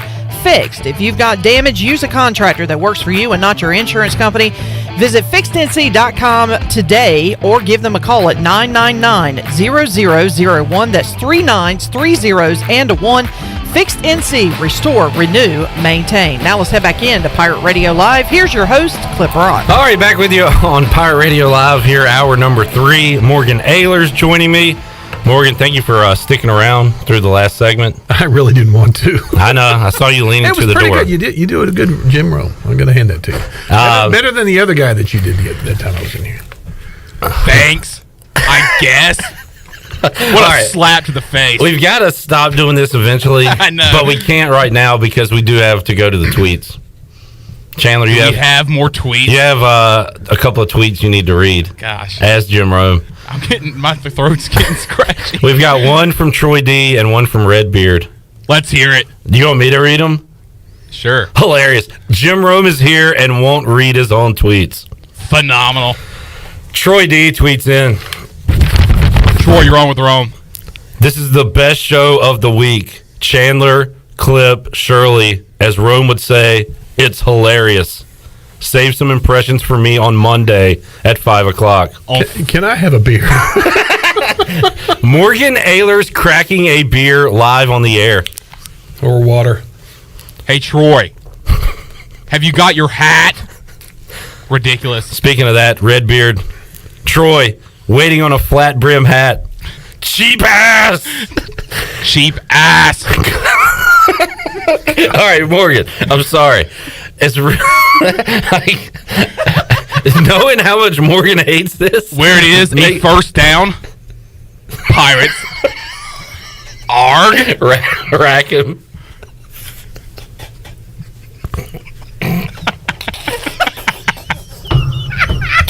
It's so awkward. Oh, Morgan, how you doing, man? We're back. We're good. I'm fine. I got a little tickled. I'm turning off my mic. But the Chandler's done. I just have one word for you, Chandler. Journey. Just saying. See, Morgan's still chapped about that. Now, restrictions are being lifted a little bit. More people are getting out. Maybe Chandler will go, but he probably won't. He won't. He won't. He's not a man of his word. He's the man of many impressions. Because I do Wednesday night at the Loft. Mm-hmm. I do Thursday night starting next week at the Buccaneer. Mm-hmm. You've got no excuse, lame boy. Lame boy. Woo! The Buccaneer in Pirate Nation. Hilarious. Okay, what you have to do is... No, his ass don't coming stop. Up on karaoke as Jim Rome. Oh, my God, that'd be tough. Would you kick him off? That was kill your voice. All right, you're talking to a guy that does voices, and you can't do it but for so long. You do impressions? Every once in a while. Never knew that. Yeah. Morgan, my favorite impressions Morgan does hurts his voice, and apparently you're going to be using your voice about an hour from now. Yeah. At D.H. Conley High School. Yes, I am. Thank you. Morgan Ahlers and Alan Vick on the call tonight. for Conley football. Yeah, exciting about it. I've been preparing all afternoon, or at least about 10 minutes ago when I found out about it. So the last 10 minutes. The last 10 minutes, but it'll be fun. We'll have a good time. Back to football, Morgan Ahlers, and that is exciting. As D.H. Conley gets underway tonight, we saw some high schools get underway last night, including J.H. Rose. And again, I said it earlier in the show, I'm not a high school football expert. I thought New Bern was kind of back on the rise a little bit after some down years over there. New coach. That it puzzles me about New Bern, because I can go back, and this has been now 8 years. I think it's been about 8 years. Holton was a freshman the first time I had a chance to really watch New Bern at a high school level. They won the state championship that year. They had the young man that played down at Central Florida, and I think plays for the Vikings now. He was their quarterback. They were loaded. I mean, New Bern, literally, I was standing in the end zone. They came out of their locker room. They were at one pylon, went across the end zone, all the way down the sideline to the other pylon on the other, back on the other side, and they still had people coming out. I counted 87 people that night. Okay, and I counted us. We had like 30, and that included the coaches. Wasn't a good game. But New Bern is a town, and Craven County is a town that is rich in football history. You've got West Craven, you've got Havelock. New Bern's got a lot of history, but for some reason, when Bobby Curlings left down there and he had some health issues, he retired. They brought in several coaches, and now they got the young man down there coaching, hopefully trying to turn this thing around, but it didn't happen last night. Man. Rose really put it to him, scored a couple touchdowns on turnovers. Of course, you got Michael Allen, the running back. Wade Jarman is the quarterback over there, and you've got some really great receivers. And, Will Bland's now their quarterback. Coach, excuse me. I'm thinking about Wade at quarterback, but Will's the head coach over there, and they've brought in some other coaches. They're going to have a good squad this year, as it turned out. But really weird short season, starting out conference play, no non-conference to speak of, and 7 weeks from now, we start the playoffs. I was going to say, don't take too much out of just one game, but in the shortened schedule, and every game's a conference game, you got to win early. You got to go ahead and get going. You got to win. You got to win early. And D.H. Conley, who will be playing Southern Wayne tonight, they lost last night in basketball, and because they've got 4 or 5 guys that are going to be impact players on the football team that will be on the sidelines tonight, but they won't be able to play because they haven't practiced yet. And now that basketball is over with, probably by next week they'll be on the field, and it's going to be an exciting time to be listening and following D.H. Conley football again. We'll have it for you with Morgan Ahlers, Alan Vick on the call, coming up at 6 o'clock right here on Pirate Radio. Morgan going to get out of here in about 20 minutes or so he can head over to lovely Hollywood Crossroads. I asked Nate Connor earlier this week, Morgan, about it has been such a nasty, wet winter. We've had a string of some decent days, some dry weather, and I said, Coach, how's the field going to be on Friday? He said it's going to be a muddy mess, and there's really nothing you can do about it. And it's raining outside right now. Oh, perfect. Yeah. But you can't avoid it. The field drains okay out there, but when you get so much, there's nothing you can do about it, because you can't bring the grass. It's not growing right now like it would be at the beginning of the season in the fall. But, you've got something, and you haven't had a chance for it to really dry out after we had like that 6 weeks of 38-degree weather and rain. Yeah. And, it hasn't had a chance to dry out except for a couple days of 60 and 70, but that still won't do it. So it's going to be interesting tonight. They've got a good squad. They've got Bryce Jackson, a quarterback, the junior. Of course, his brother plays at Pitt Community College on the baseball program, and he's a quarterback, and got 2 really good running backs. Raymond Mabry, he's the senior tailback. His father played at East Carolina as a running back in the day. And then Brock Leisure, he's the big fella in the back. I see the sort of like thunder and lightning back there in the backfield, speed and a little bit of power. So it's going to be fun to watch. Looking forward to some Conley football coming up tonight. I guess, hopefully, Morgan, one thing we won't see tonight that we see week 1 of a normal high school football season is all the cramping and guys leaving the game because it's so hot and humid outside. Yeah. Maybe guys will be able to go cramp-free at least week 1. He's got a cramp, Crump. Crump. And speaking of Crump, his youngest son is a freshman this year, D.H. Conley. Which Crump? Carl Lester. Wow. Carl Lester Sr.'s youngest son is a freshman, played on the basketball team, so he won't be playing tonight, but big things coming out of the young Crumpster. Interesting. That's awesome. Yeah. I mean you talk about pedigree. Athletic. Yeah, I would imagine so. He's going to be something special. Roger Vincent, let's go to the tweets.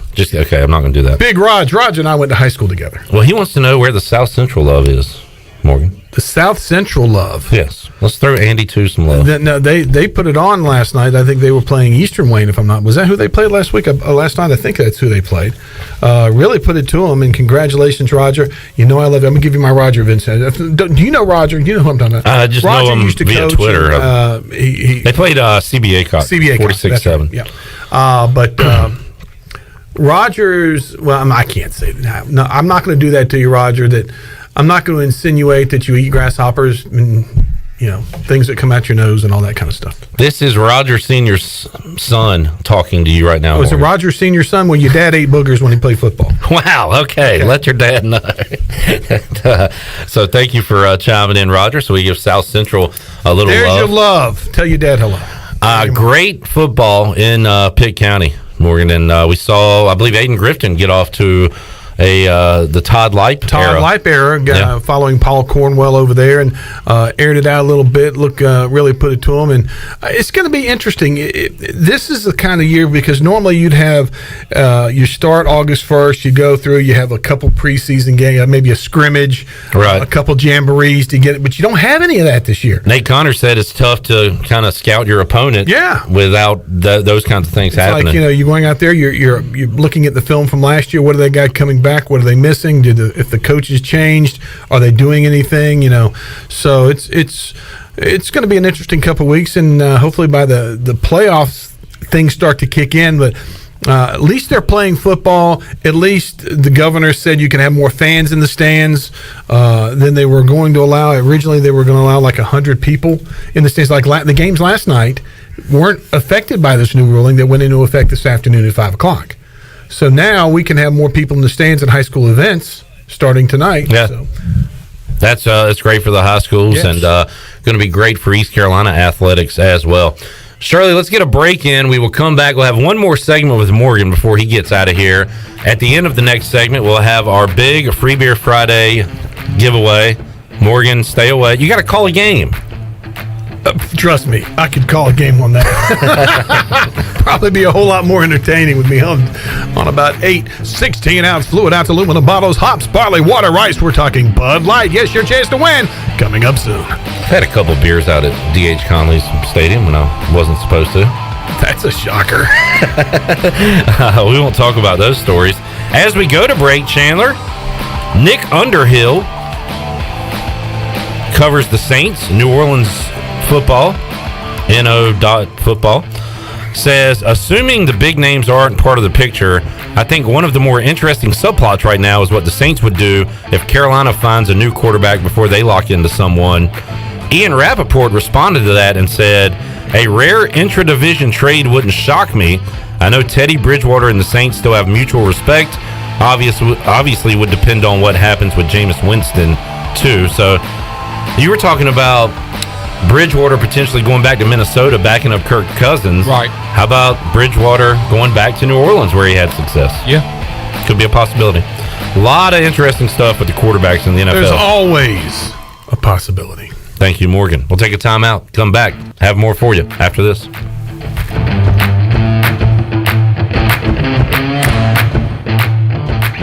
Hey Pirate Nation, this is Tom Brown from Brown & Wood Buick GMC Truck. We've been serving the Pirate Nation in Eastern North Carolina for 83 years. We have 4 brands, 3 generations, 2 showrooms, and 1 goal to make sure you leave a happy customer. This month at Brown & Wood, get a Buick Encore. Take $3,750 off or $2,250 plus 0% for 72 months. As always, Brown & Wood is the home of the lifetime powertrain warranty for all make and models. We're located on Greenville Boulevard next to the Convention Center, or shop us online at brownandwoodauto.com. Introducing Tommy Club, the best car wash value anywhere. Starting at just $19.99 a month, you can wash your car as often as you like, and also take advantage of our express lanes exclusively for Tommy Club members. You can enjoy a gentle belt conveyor ride to a spot-free shine faster and as often as you like when you're a member of Tommy Club. Plus, our vacuums and mat washers are always free. We're Tommy's Express. Tommy's Express Wash, now open on the corner of Greenville Boulevard and Red Banks Road in Greenville. UBE and PirateWear.com are proud to offer the Pirate Nation its largest inventory ever. Brand new Adidas is arriving daily, along with Under Armour, Columbia, and Russell Athletic. UBE is loaded with cargo, and new items are being added daily to PirateWear.com. Be sure to check out our children's store, The Crow's Nest, for all of your young pirates. UBE and PirateWear.com, an ECU tradition for 50 years. Go Pirates! With rates being historically low, now is the best time to buy or refinance your home. This is Talbot Green with Angel Oak Home Loans. Now is the time to take advantage of the opportunity to buy more home or refinance your current mortgage. The combination of our local team's experience and Angel Oak's wide offerings of products from standard conventional, government, and portfolio loans has something for most financial situations. For more information, call Talbot Green, Joanne Weir, or Wanda Hager at 751-2060. NMLS 1719250 and 685-842. Equal housing lender. Got big dreams for your small business? You're not alone. The Gavigan Agency Insurance Services is a growing business too. That's why they work with Nationwide, the #1 small total business insurer in the U.S. Nationwide can help protect and grow your business so you can focus on making your small business dreams come true. Give the Gavigan Agency Insurance Services a call today at 252-756-1400. Nationwide is on your side. Nationwide Mutual Insurance Company and Affiliates, Columbus, Ohio. Subject to underwriting guidelines, review, and approval. Here today with Silverback, also known as Mark James to his friends and family. Why do you come to F3? I came to F3 for the fitness, no doubt, like most guys. And what surprised me about F3 is I really stayed for the friendships. The guys that I've met here, I didn't know 2 years ago, and I really consider my best friends now. If I need anything, it wouldn't surprise me one bit that either one of these guys would step up to be there for whatever's needed. One letter, one number, F3. Learn more today at f3enc.com. This is what you want. This is how you get it. For less during Bostic Sub Furniture's President's Day sale. Beautiful furniture at historic savings up to 15% off. All in stock. Custom orders, bedding, and clearance up to 15% off. Plus 12 months special financing or 60-month special financing. Step up to better sleep on a comfortable Restonic mattress and get a free box spring. It's a President's Day sale not to be missed. Going on now at Bostic Sub Furniture. The best place for delicious food and great prices is Familia. Familia has $6 lunch specials, a $10 pizza of the week, and every Thursday has $2 drafts all day. Sunday brunch is the best for food and family. Come and enjoy favorites like shrimp and grits, made-to-order omelets, French toast, and drink specials like $3 mimosas, beer mimosas, or $5 Bloody Marys. Familia, Fire Tower Road near Pitt Community College, and FamiliaNC.com. This is Coach Steve Shankweiler, offensive line coach for East Carolina University football, and you're listening to Pirate Radio, the voice of the Pirate Nation. The best place in Greenville to unwind and have fun is AJ McMurphy's. AJ's is open every day with great food and great drink specials. During the week, stop by for open mic, music on the patio, or sports trivia with me, Clip Rock. The weekends are made for sports and live music. Watch every game from NCAA hoops, NHL, NASCAR, plus live music every Friday and Saturday night. Plus, stay tuned. The countdown to St. Patrick's Day is on. AJ McMurphy's, Turnberry Square at Bells Fork, and online at ajmcmurphys.com.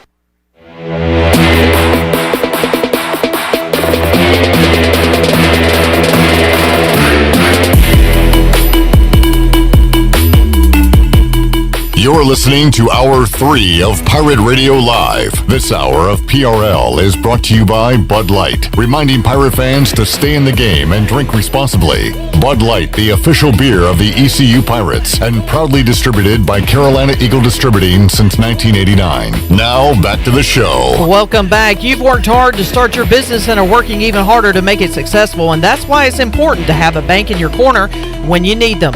As the business world throws you curveballs, Select Bank and Trust is here to be responsive to your needs. Select Bank's team of local bankers can make local decisions and cares about you, the customer. Get the business services that are right for your business today with Select Bank and Trust. Bank local, bank select. Now let's head back into Pirate Radio Live. Here's your host, Clip Brown. Alrighty, thanks, Shirley Rhodes. Welcome back into the program. We got D.H. Conley football coming up at 6 o'clock, and Morgan Ahlers will be on the call with Alan Vick for that game coming up. And Morgan Ahlers joins us now before heading over to Hollywood Crossroads. Morgan, we're watching, or at least it's on TV, Tulane and Cincinnati. ECU has not played college basketball in a long time, and that has taken some of the interest, or at least my attention, away from college basketball. I was thinking about it, like if ECU football was paused, I would still watch a lot of college football. If Washington wasn't playing in the NFL, I'd probably still watch a lot of NFL. If the Braves weren't playing baseball, I might not be locked into Major League Baseball at all, and I'm not locked into college basketball or the American. In fact, I was shocked to see Wichita State is in the lead of the American Athletic Conference. How about you? The ECU's been gone. You hadn't been in Minges a lot. Have you been kind of... I haven't watched an AAC basketball game since calling the last ECU game. Right. It's just kind of, it's out of sight, out of mind right now. Now, ECU is scheduled to play Thursday. 2 home games remaining in the regular season, and that's it. They need to return to the court quick, or they're going to miss out on the AAC tournament. Hopefully they can get back to the court Thursday night, Morgan. I hope so. I feel so bad for those guys. Football's one thing when you've got 105 players out there, and if you get contact tracing or whatever, you lose maybe 5 or 10, you can still play. We saw that happen this year. Yeah. Unfortunately. With basketball, if you have a positive test, then you have basketball is such a close-knit. When you're practicing, you're bumping and grinding and banging on each other, and it's a close contact game. You're do contact tracing, going like, well, you got a team. Yeah. You lose 5 or 6, you've only got 13, 14 guys on the team. And then they shut down all basketball activities, and we saw it happen earlier this year where they paused, I think, for about a week and a half. They came back and they got beat, and they were getting better. Knocking off a top, I think, 5 team at the time with Houston, and they were playing better. And then they had to shut it down again, and that's such a shame because there is talent there, and Coach Dooley, then the coaches are going to do everything they can to get them ready. But hopefully they can play the final couple of games and get ready for that tournament. Some winnable games too with UCF and with Cincinnati before they would head off to the American Athletic Conference. And as far as I know, I've seen some statements come out from conferences. Haven't seen anything from the American. So I guess no news is good news. It's just going to be a regular conference tournament as of right now, right? As of right now, I think that's the plan. I know that the ACC was going to be announcing something. I don't know if they have already or they were going to, about what some of their plans are. Originally, they had said the tournament will go on as scheduled as usual. Well, as usual of 2020 or as usual of 2019? I believe I read that they were going to have fans. Some fans in the stands. I'll try to find that. Well, because the governor now has opened up where you get 15% of the indoor venue. So if you have, where's the tournament at this year? Is it in? I think it's Greensboro. It's Greensboro. So you got 23,000 people there. That it can. I think it's a 23,000 seat arena. So if you have 15%, you can have 3,000 fans there. I think that's right. Luke DeCock was going over some numbers and said UNC Duke, which they play one more time, it'll be in the Dean Dome. They can have fans. 3,262 fans. ACC tournament, 3,153 fans. Hornets games, 3,030 fans. So yeah, around that 3,000 mark. Yeah. The ACC is still. They've announced that they're going to have fans, but they're still finalizing how they're going to make the ticket availability situation. Show me the money. Yep. Highest bidder. That sounds good. I think you'll find they'll allot each team a certain amount for personnel, for families, that kind of thing. Then they'll say, okay, you get X amount of tickets for your fan base, and you can divvy them those up however you want to. And I'm going to say it again. Show me the money. You ever been to a ACC tournament, Morgan? Yeah, I've been to several, and I think the last time I went was in Greensboro, and Griffin was a huge Tyler Hansbrough fan. And we went. I think he set the scoring record at that time for the ACC or whatever it was, and it was pretty cool. It's a fun tournament. But it's like anything else. So it depends on your tickets. You can say, "Hey, I went to the ACC tournament," but if you're at the top row of the Greensboro Coliseum, you're watching the TV monitor. I went to one in the late '90s, and my best friend's aunt won tickets on the radio. Didn't care about basketball. And gave us the tickets. Oh, that's cool. We got to go to every single game, and I was fascinated by how the seating chart was, and you'd have this was pre-Boston College and all that. Yeah. So it was pretty packed in there. The actual ACC versus the Eastern Boards, You're right. And Seaboard of the United States ACC. this is when they called it the Les Robinson Invitational because State would lose on the first night, and then every State fan would be in the concourse selling tickets right after the game. It was pretty fascinating. And I will tell you this, one of the tournaments I went to, and I had some school tickets through some folks, and we were behind the bench, and when the game was over with, the next team, and it was Carolina. Okay, Carolina was playing. They were on the same side we were. There were people almost yelling at us to get out of our seats. These are my seats now. This is our game. Like right after the previous game? I'm talking about they're shaking hands. They're shaking hands. Okay, relax. The game's 45 minutes. I'll be out your damn seat. I'll be out your damn seat. Speaking of angry fans, I watched the whoop ass. She was like, I didn't want to hurt somebody at 90 years old in a walker. I watched the championship game in the Maryland section, which a lot of people had resold their teats. It was their seats. It was their teats. Their teats and the seats. How do you resell a teat? It was Carolina Duke in the championship. I was in the Maryland section, and I was sitting beside an angry Maryland fan who I guess didn't want to sell his ticket. He wasn't happy to be at the game. He sat there with his arms crossed the whole time and was talking. And I struck up a little conversation with him. He was like, so what team's going to get the call when two teams that always get the calls play against each other? He was just a bitter Maryland fan. See, this was pre-Twitter. Imagine how much fun you could have had with that guy right now. This was like mid-90s. You've been sitting there with your phone by your side taking pictures. This guy's awesome. Angry Maryland fan. Yeah, check him out. Who's going to get the calls? He was mad the whole time. You'd have made him an internet viral sensation. He was rooting against both teams. It was a pleasant experience. All right, Morgan, we're going to let you go off to your 8th side job that you have. Yeah. You get called from all kinds. Hey, Morgan, can you come do the show today? Sure, Clip. Why not? Hey, Morgan, go do a Conley game. Why not? You don't have to call me. All you have to do is send me a text with a thumbs up, and I'm there for you. You are, and you are consistent. Now, before I leave, though, they say by 2022 the Washington Football Team Club we're gonna have a name. Yeah. What do you think? I'm kind of nervous that it's going to be dumb. The Washington politicians. Yeah. The Washington Inner Circle. I don't think it's going to have. It'll be as neutral a name. Oh, sure. As you possibly could have for a sports franchise. Yeah. The Washington water bottles, purified water bottles. I mean, the Capitals got it right. I mean, because that, like they could do something Washington related. Mm-hmm. Do they go animal, like a red wolf or something? I don't know. I'm kind of just liking the team. I know people make fun of it. I like it, but it's different. It's they made the playoffs. Maybe they should stick with it. The Washington Football Team. Yeah, I like the way you say it like that. I like it all. All right, we'll appreciate it. Let me get out of here. Bye. Wes Hines is in the house. He'll be Alan Vick and Wes Hines. Oh hell no! I'm going to the river. Them turkey tears. He'll be your producer tonight, Morgan. So that'll be a lot of fun. Shirley, before Morgan grabs his beer, let's make somebody a winner and give it away. Booty, booty, booty, booty, booty everywhere. I can't even booty everywhere. Booty, booty, booty everywhere. But we threw Morgan for a loop there, Shirley.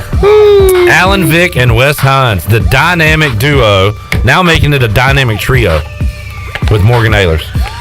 Lord, yeah, good luck with that. And they want to have mercy. They want to hang out at the river too after the game with you. We'll be drinking some Bud Light. Y'all don't know I got a case in the truck. In a van down by the river? Yes, that's where they'll be tonight. Hey, I don't care where I'll be. I got my truck.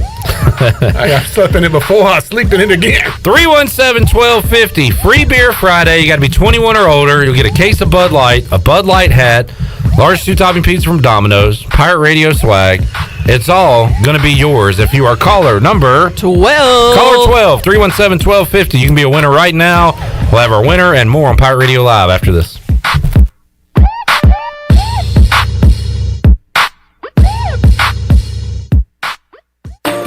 Did you know time spent outdoors can help improve your children's health and bring balance to their life? The Outdoor Heritage Advisory Council invites you to join the Patch program. This program is for any child under the age of 16 and includes activities like fishing, hunting, and hiking. These are just one of the many ways you can earn the exclusive patches from the Outdoor Heritage Council. For more information on how to sign up and get your adventure started, visit outdoorheritage.nc.gov. Hi, I'm Annalie Newhoff. And I'm Rob Campbell. And we are with CopyPro. We have been locally owned and operated here in Eastern North Carolina for almost 50 years. CopyPro is the leader in office technology. Does your business struggle with keeping printing costs low or producing professional documents? Here at CopyPro, total customer satisfaction is our #1 priority. We have a variety of solutions to help reduce your printing expenses and make your business more productive. Call us today at 1-800-682-6558 or online at copypro.net. CopyPro, we are the professional office systems people. Hi, this is Jeff Charles, and welcome inside the booth. The little school in Spokane could win it all. I'll have some thoughts next. Hosting Pirate Radio Live from 3 to 6 every afternoon can get stressful. It's nice to relax sometimes, turn off the brain, and get some peace and quiet. Sure. Booty. Shirley, what are you doing? Practicing. Practicing for what?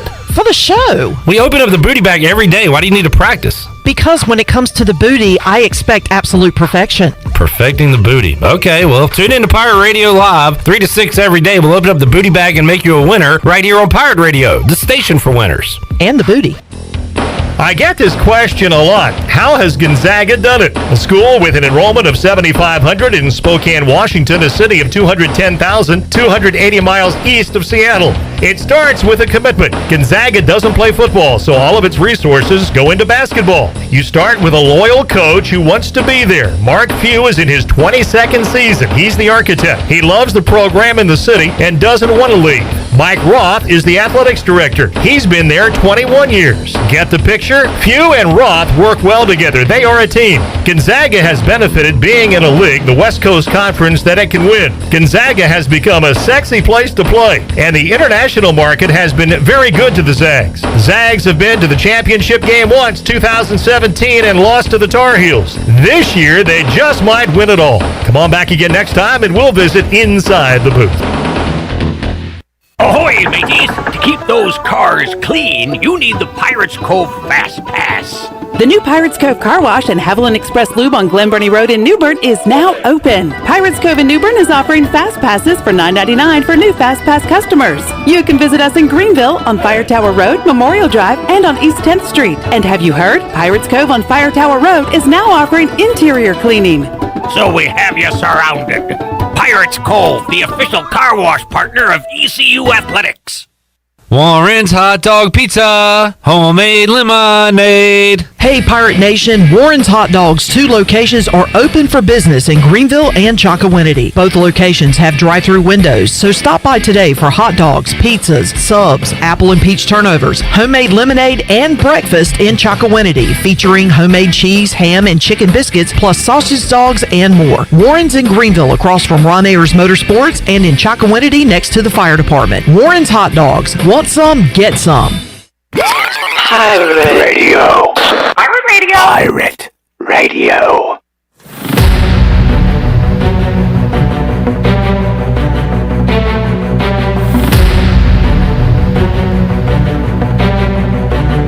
You're listening to Hour 3 of Pirate Radio Live. This hour of PRL is brought to you by Bud Light, reminding pirate fans to stay in the game and drink responsibly.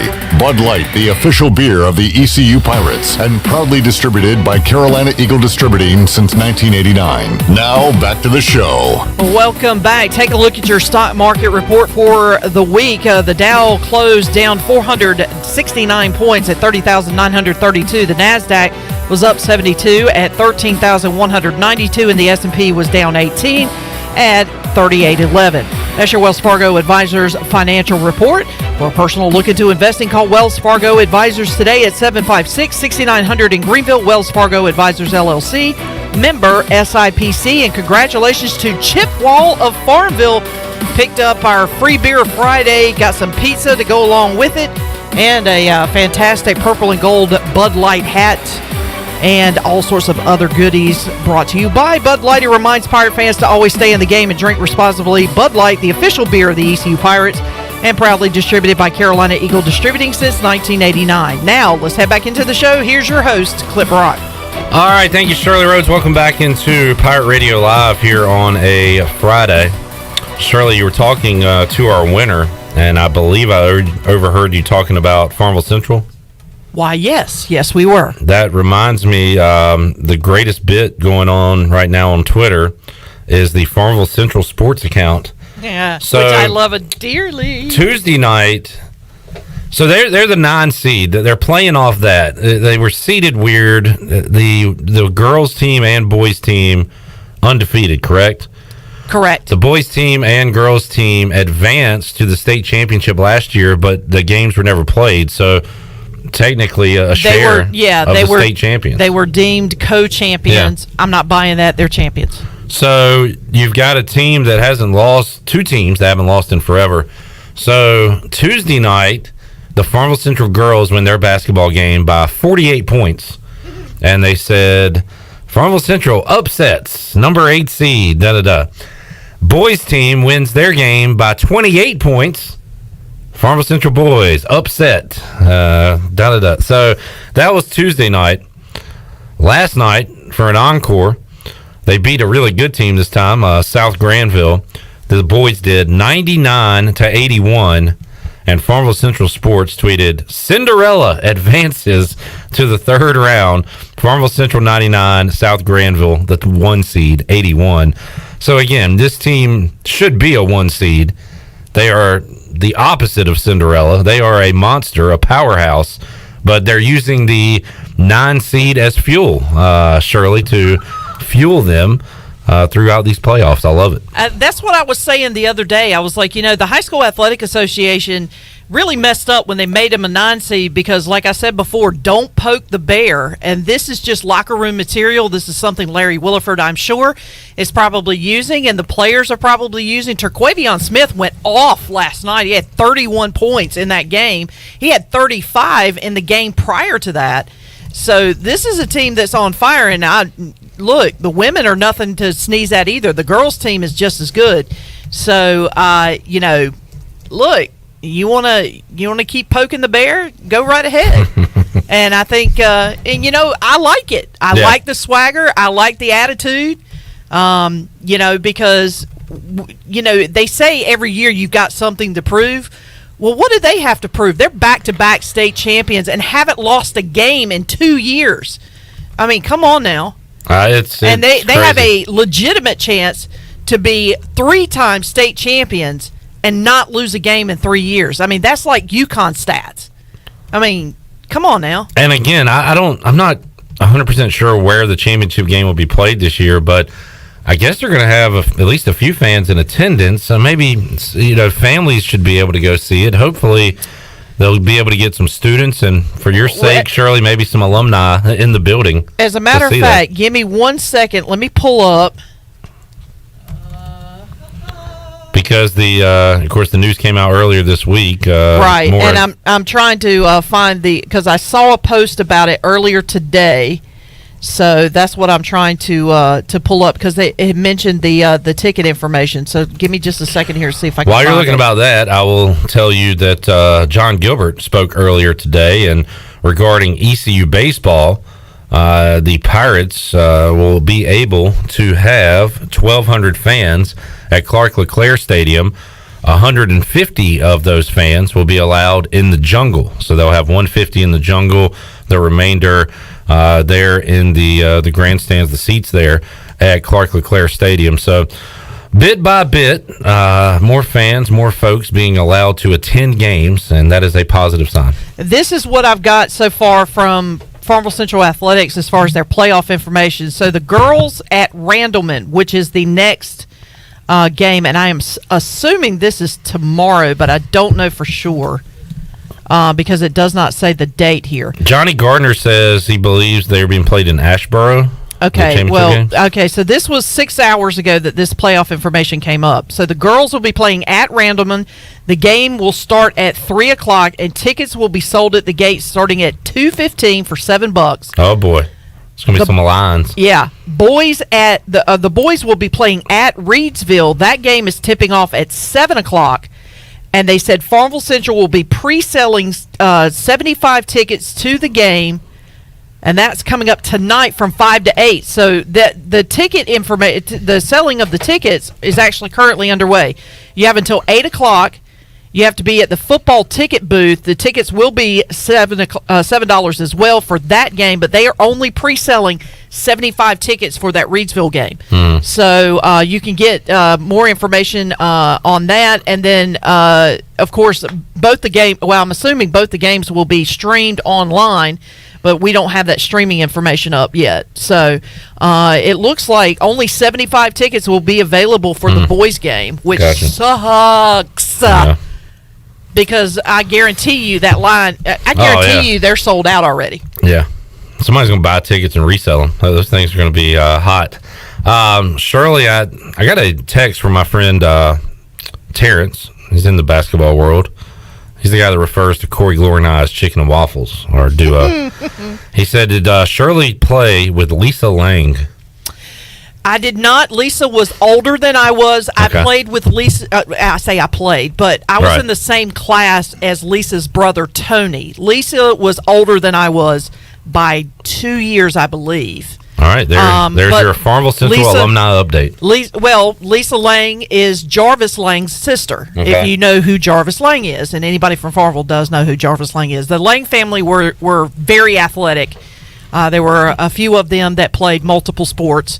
But no, I did not. I know Lisa well, but and we played some backyard ball back in the day. Jarvis and Lisa and Tony would come over to my house and play, but yeah, no, I didn't play, and I only played basketball for a short amount of time because my grades were slipping, and my mom kind of gave me a choice of you either play ball or you don't play softball, because my grades were slipping, and she said I couldn't play softball if my grades started to slip. So I chose to quit basketball so that I could keep playing softball. What could have been? I'm not a good basketball player. Now, look, I will be the first one to tell you. Now, if you leave me at a three-point line all by myself and not have anybody coming at me, I can drain a three all day long. But I'm just not. I wasn't a very good basketball player, and I knew it. Softball was my strength, and I just figured I'd go that route. So she made her mark on the diamond, not the hardwood. Yeah, I played some tennis too, but I had a pretty wicked slice. But other than that, I was, pretty much a better softball player than was anything else. Wicked slice. I did. Hilarious. Had a wicked slice. You know who else had a wicked slice? Chris Everett. Let's go to the phones. All right, I'll tell you what, we got another break to get in. We will do that, and we will set you up with the weekend ahead. ECU baseball in action, a lot of ECU athletics in action. I'll actually be at Minges Coliseum on Sunday doing a little PA work as the Tar Heels come to town to face the Pirates in volleyball. I'm doing PA for softball starting at 1 o'clock on Saturday, all right. So we are all weekend long. I'll be out there getting our PA on. I'm ready. I have been excited. I'm glad to be getting back behind that mic. It's really cool, Shirley, to be at a live sporting event. I'll tell you that. I enjoyed it with baseball last week. Long time. Chandler this weekend will just be running around his house doing Jim Rome impressions. So we're all going to be using our voice just for different things. All right, let's take a timeout. We'll come back. More to go on Pirate Radio Live after this.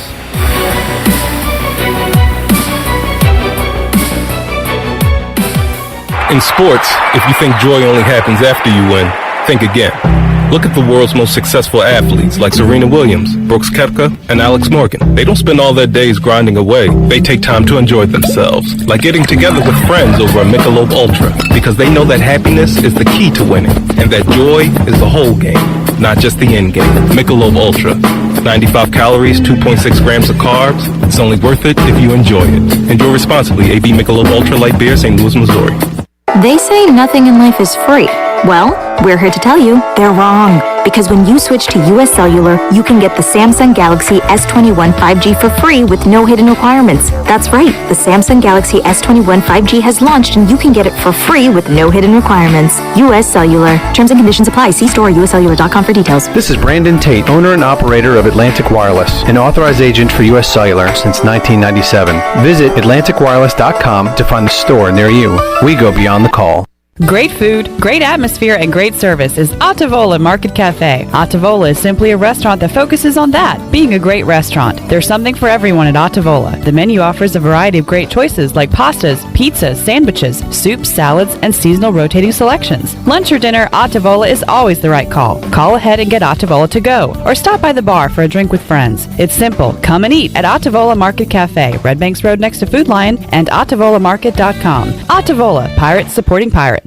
Bms Builders is your premier custom builder in eastern North Carolina. With Blackwood and Mills Creek in Greenville, Dalton's Cove in Farmville, and Belmar and Ayden, these are just a few of the developments featuring BMS Builders homes. They can build the home of your dreams. Just ask Dr. Dennis Ross in Greenville or East Carolina football coach Mike Houston. They built their homes, and they can build yours as well. BMS Builders. Give them a call at 916-1578 for BMS Builders.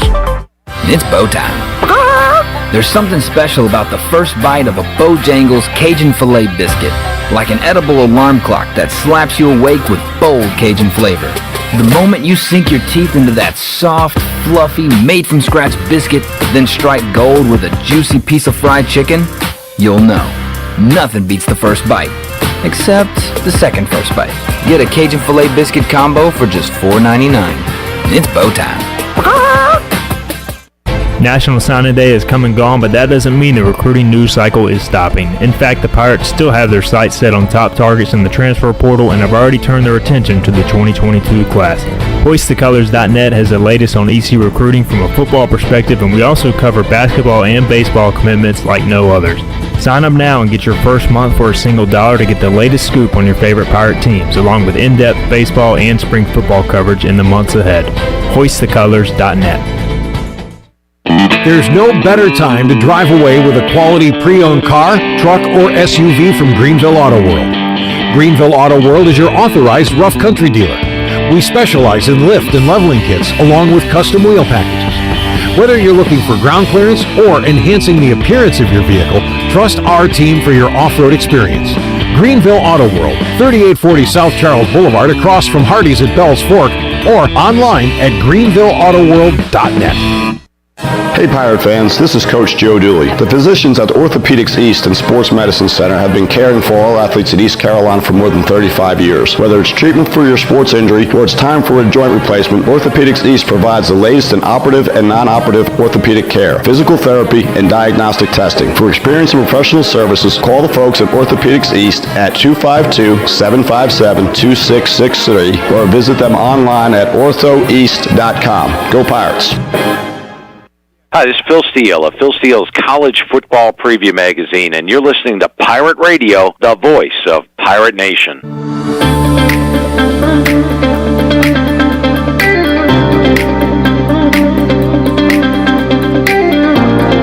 You're listening to Hour 3 of Pirate Radio Live. This hour of PRL is brought to you by Bud Light, reminding Pirate fans to stay in the game and drink responsibly. Bud Light, the official beer of the ECU Pirates, and proudly distributed by Carolina Eagle Distributing since 1989. Now, back to the show. Welcome back. Did you miss the show on Pirate Radio, where you can listen to all of Pirate Radio's archived local programming by subscribing to us on Apple Podcasts? Subscribe today by going to the podcast app on your iPhone or Apple device and search for Pirate Radio Audio Archives. And Clip, as we head back into the show, how about the starting lineup for tonight's game for ECU? Your ECU Pirates. At pitcher, Tyler Smith. Smitty. And let's see, Bryson Worrell is going to lead off for ECU, and then it'll be Lane Hoover, Seth Cadell, Thomas Francisco, Connor Norby, Zach Agnos, Josh Moylan, Ryder Giles, and Alec Makaravich. Hey, Makaravich. See, the W got me. There you go. That is the lineup for ECU Georgia Southern Game 1 coming up tonight. You can watch it on the Plus, ESPN Plus. So check it out there. I plan on be watching that. Just showing up. Earlier today, Chandler and I were watching some old Charlotte Hornet playoff highlights, and Chandler said, "With Grandmama?" Nah, not that old. Oh, okay. Just a few years ago with Kimba, Al Jefferson. Oh, okay. And the Hive was alive. And Chandler said, "Man, I would love to be there at that game." And it got me thinking. More fans being allowed at games. Eventually, we're going to get back to full capacity. And I was thinking about my particular teams. What would I rather be at? A Washington versus Tampa playoff game with a packed house at FedEx Field. Braves Dodgers NLCS. The Hornets game 3 against the 76ers in a rowdy Spectrum Center. Wow. South Carolina at East Carolina, packed Dowdy-Ficklen Stadium. Houston, top 5 Houston at Minges Coliseum, or regional ECU baseball trying to close it out and go to a super regional. So that's a tough one for me to answer. I guess I'd probably go. I hadn't been to a Washington game in a long time. To see them back in the playoffs, that would have been an awesome game to be at. Chandler, so I'll throw it out to you. You got your Hornets versus 76ers playoff matchup, packed house. You've got the Panthers at home, wild card weekend, taking on the Rams. You've got, do you care about the Nationals that much? Yeah. Nationals playoff series against the Dodgers. Or you got ECU football against South Carolina, ECU basketball against top 5 Houston, packed Minges. Or ECU baseball playing for the right to go to a region. Did I leave anything else out as far as a sporting event you would like to attend? I figure those are the main ones, right? Yeah. So if you could go to any of those with a packed house and that atmosphere that just sucks you in and makes you feel like you're on a different planet, which one would you choose? Easy. I want to be at the Hive. Really? Hornets. LaMelo Ball. It would be fun. Is this kind of a what do you call it? Recency bias, Chandler? Yeah. If we were in football season, would you have said Panthers? Probably. Yeah. I can tell you the one I would want to be at. Where? That's easy. Farmville Central basketball game? No. State championship. No. Dean Dome. No. I would have wanted to have been at the U.S. National Women's Soccer. Yes, but when they took on France, when they played in the most recent World Cup, because France was at that time the one team that could potentially, upend the United States in the World Cup, and it was such a tightly contested game. That was the game that Alyssa Nair blocked a penalty kick to solidify the win, and that was such a huge moment, and that place absolutely exploded. I would have loved to have been there. I would, on that note, am looking forward to fans being back at soccer events, because one reason I got into soccer in 2014 was because I would see these games and watch these fans go absolutely nuts, and I was like, if these people are going this crazy for this, there's got to be something to it. Like, what are they? Soccer's boring. What are they so excited about? But I become a fan, and a lot of it is those atmospheres and the fans at Swansea City singing hymns and arias, all blaring it out. It's really cool. It makes for a cool environment. Well, it makes it it's hard for me for men's soccer, because I don't see the notion of having. Maybe it's because I'm biased. I don't know, but there's a lot of actors on that field. They do a lot of flopping. They do a lot of fake injuries and all that kind of stuff, and that kind of irritates me. But also, I don't really see a whole lot of ingenuity in the game, where I see it much more differently from the women's standpoint. But once again, I do look at things a lot differently than most folks. But some people some people like their pickles peppered. Yeah, and some people like golf, and some people like putt-putt. So I get the point. I get your point, but I just never really understood it. The getting involved in singing and all that stuff. Oh man, the pageantry of it is great, but the game itself sometimes will lull you to sleep. Redbeard says ECU football conference championship game. That's the game to go to. That's a good call. Conference championship game. So I've been to one. If they host ECU hosting Cincinnati in football. Were we talking about an event that had already taken place and we would have loved to have been there? No, we're going future and past future. events. Okay. Yeah. Future? Let's go to the tweets.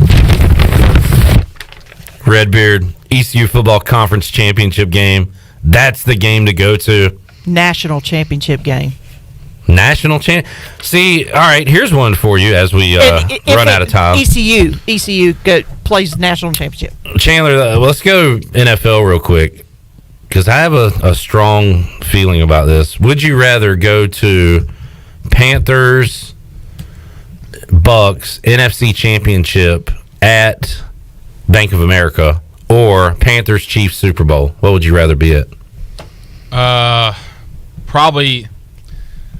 Yeah, that's tough. I would probably say tough, Jeff. I would probably say the NFC Championship game. I would rather go to the NFC Championship at FedEx Field and be with my fans and have that home my crowd. team rather than a corporate Super Bowl. I know a lot of people would disagree with that. As far as the game, though, it would be so awesome to be in your fan stadium in a championship game. I still watch videos that Panther fans have posted on YouTube.